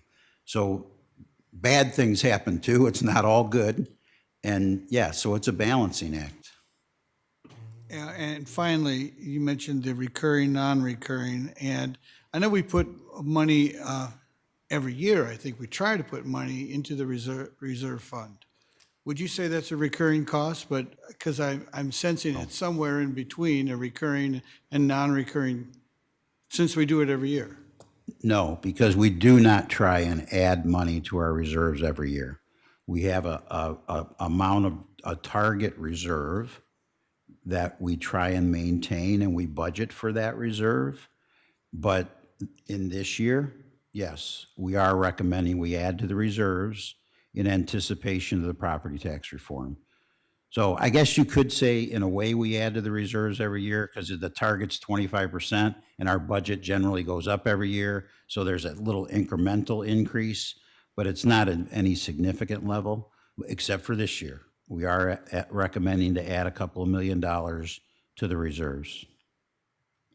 And as Ms. Roussel talked about, we will have a special talk about that whole, she asked at the budget on the 23rd about whether or not we can hold discussion about that, a more complete discussion about that at another time. So I'm through with those questions. Thank you, Mr. Mayor. I just wanted kind of a point of clarification. So I think she was specifically talking about the 32 million versus 20 million gap in budgeted and spent. Was she saying that essentially the money is spent, it's just not spent yet? So I'm not sure which one you're referring to, Jennifer Larson's Yeah, comment? well, let's talk, more or less. I think she was referring to the first statement. The amendment? In regards to the confusion of. Yeah, so there's the budget that you adopt. So, for example, for 27, you'll adopt a budget on April 28th. And then the city council, we typically do 2 amendments. So what's showing on that open expense portal is the amended budget. So for 2026 that it's showing, we've already adopted 1 amendment. So yes, the amended budget shows what is budgeted to be spent, and then actual shows what's been spent. So the difference would be what is to be spent yet that is budgeted. But it might be a truck that hasn't come in yet, but. Yep, and some of it could be capital projects depending on where you're at looking in that portal. You might be behind on schedule, so. Right. Yeah, and that capital project is a really big deal. So, you think about, we have a $50 million project to build the 14th Street Railroad overpass. That'll take 4 years to build. So that money will get carried over and, that entire time. It looks like you have it, but it's. Yeah, but it's all committed. It's already gonna be gone. Mr. Mayor. Are you done, Mr. Stewart? Yep. I just want to quickly say that they get awards every year for what the work they do. And it's, it's all accurate, it's all good, and it's all the way it's right, but it is complicated to talk about it. It's such a shifting landscape with things, but I think you have, a few good answers for things like, is it a truck? I mean, I didn't even know it was combined capital and operating costs on that one chart that we were talking about. But that includes the capital costs as well? So the total budget you're going to be asked to adopt is $265 million. $185 million of that is operating cost, and $81 million is capital cost. And the capital is included on that page in the website we've been talking about? So I think there's multiple ways you can look at it on open expense. You can specifically look at operating, you can look at capital, and I think you can also look at it in total with both operating and capital. Great. Well, thanks for the great work. I mean, I know there's a lot that goes into it, and they do fine work. So thank you, Mr. Mayor. All right, anybody else before we close out? All right. Well, I just want to say a few things as we kind of kick this off here. So, honestly, we do this the hard way in Dubuque. We really do. There aren't any, I don't know of any other cities in Iowa that do this with 8+ public hearings to be able to talk about every single department and do it. What you'll notice is that it's going to wear us out a little bit. It's going to wear the staff out a little bit. It's sort of an event every year for the community to be here and to be able to do this. It's not just about budgeting either. It's also about being able to showcase the work that each department does. In some ways, it's a bit of a celebration of the things that have happened and the things that are going on, and I think that's healthy and I think it's good. But it is the hard way. I think it's the right way. I actually do think that it's a good way to do this. I actually think that more cities should adopt an approach like this. It's just very work intensive. But one of the things that I think we want to make sure we recognize as the 7 of us here is that we are absolutely where the buck stops in this situation. So we are the ones that have been entrusted by our community to make the really hard decisions in the end when this is all said and done. It might look like the staff is making really hard decisions and bringing these proposals to our city manager. City manager had to make really hard decisions to be able to give us this presentation. But we are the ones who decide in the end. And I think there's a high level of responsibility that comes with that. Because we do it, we're entrusted to make the hardest decisions that people have to make in the community, basically, about what this tax money is doing. I do think that it's absolutely responsible to always look for any way to be more efficient and effective and limit the increases in taxation whenever we possibly can. I think that's a very responsible way to budget. But I do not think it's responsible as a city council to only look at that and ignore the bigger picture of what we want to be as a city. So I hope that we can keep that in mind as we're going forward in this. And I think we all are. I trust every one of us here at this desk that are thinking about that, to keep in mind this idea of what is it that our residents want in the city of Dubuque? What do our residents want the city of Dubuque to become? Because when I say become, I don't mean like next year. I mean like the next 20 years. How do we set ourselves up for that level of success at the same time as doing as much as we can to keep the taxation pressures low on our residents? Those are basically the decisions that we have before us. So I'm looking forward to the discussions that we're going to have. I think they're going to be very, very good. I think that we've had some really good ones leading up to this so far. I think even just setting the property tax hearing has been a really healthy discussion so far. So I'm looking forward to being able to go through each of these meetings as I do every single year and talk to all the department directors and ask the hard questions and be able to figure this out as we go forward. So with that said, motion here was to receive and file that presentation and listen to that. So Adrian, would you call the roll, please? Kavanaugh. Aye. Resnick. Staver. Aye. Wethel. Aye. Roussel. Aye. Sprank. Aye. Liondecker. Aye. That motion passes 7-0. Next are council member reports. All right. We're already having a late night, but it has been 3 weeks since we saw each other, so I'm sure we've got a few things to describe here. Ms. Wethel. I'll just mention a couple. On March 19th, I met with Jason White from Greater Dubuque Development Corporation, the new president and CEO of the organization. Had a great conversation about his contributions already to the community and what he looks forward to doing in his new role. That same evening, actually, I went to the Lantern Center sold-out event where Alex Baum from the Community Foundation of Greater Dubuque spoke about how fortunate we are to have the growth in our population of our immigrant community. It was an incredibly informational, data-driven discussion. I really appreciated it. And then on March 26th, I met with Tony Calabrese from the Dubuque Community Y and learned about he and his board's reflection on where they have been and where they're going. Thanks, Ms. Weppel. Ms. Rousseau. Thanks. I love spring, and so I've been really busy. I signed up to volunteer on the Volunteer Dubuque website to volunteer with RAGBRAI. I attended a Dubuque Main Street Board meeting, Greater Dubuque, and the great event for the Lantern Center. Met with a group of people from Dubuque Soccer Club regarding soccer opportunities for youth here in Dubuque. Participated in a hunger outreach for food distribution with my church. Participated in Dubuque Trees Forever, our spring maintenance project up at the Hill Street Orchard. And in my life as a private citizen, I always do a lot of work with volunteers. And so I have started a new group called Friends of Dubuque Parks, and we've had our first formal meeting last week. And this is something I've been thinking about since last year's budget hearings. And I've decided to work with Colleen McKenna, she's going to co-chair this with me. And we've already got a Facebook page and a website coming soon, just to get citizens involved in enjoying and enhancing our parks. So more to come. Thank you.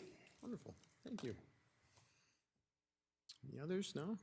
All right. Yeah, Mr. Lindeck. Yeah, so I was out of town for a week, so I had some work travel going on. But last week, met with Jason White as well, so I had a great meeting with him and getting to understand his priorities as taking over as head of GDDC.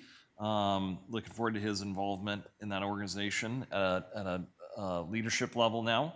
And then on March 31st, I met with Bluff Strokes. So I met with the director, Rachel Dack, and Jelaine Pinchuk, and had a great meeting with them and learned about the programming that they're doing and some of the initiatives they have in our community. So it's great to get engaged with them and hear what they have going on. It's exciting stuff, and I think it's a great benefit for our residents in the city of Dubuque. So That's great. Thank you. All right. Well, I'll just briefly mention a few things. Also had some travel, but when I was here, I got a couple of great opportunities. The first was to be able to announce the RAGBRAI logo and the RAGBRAI route with Chief Jensen, everything that's going through town. Just talking about RAGBRAI so much is really, really exciting. It's a lot of fun to think about. I'm really looking forward to that day for the whole city. Also spending a lot of time in schools lately. I'm just saying yes to the invitations that I get to go and talk to students at all levels of grades, and it's been a lot of fun. It's so interesting when we hear when you have anybody 18 and younger telling you what they think Dubuque should look like and what they think Dubuque should have. And I tell them all the same thing at the end of whatever I'm saying. I just make sure that they know this, that when they show up in this room or any time in front of one of us, I tell them that I see all of you go, oh, that's interesting. There's a young person here. I really want to know what they have to say, because it doesn't happen very often. And it's actually really powerful when it does. So I appreciate the opportunity to be able to tell our young students that. I did travel twice. Once I was gone during a meeting, actually, with the National League of Cities in Washington, D.C. The bottom line with that entire conference this year was discussion about civility.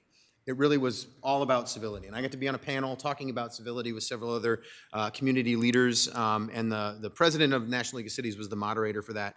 And it really spoke to me on how important that is for everybody in talking about it. And I just want to commend all of us for the work that we do here. The meetings we have are very civil meetings, and we do a really good job of it. And I know we're going to continue that, and I do appreciate it very much, and I have for many years.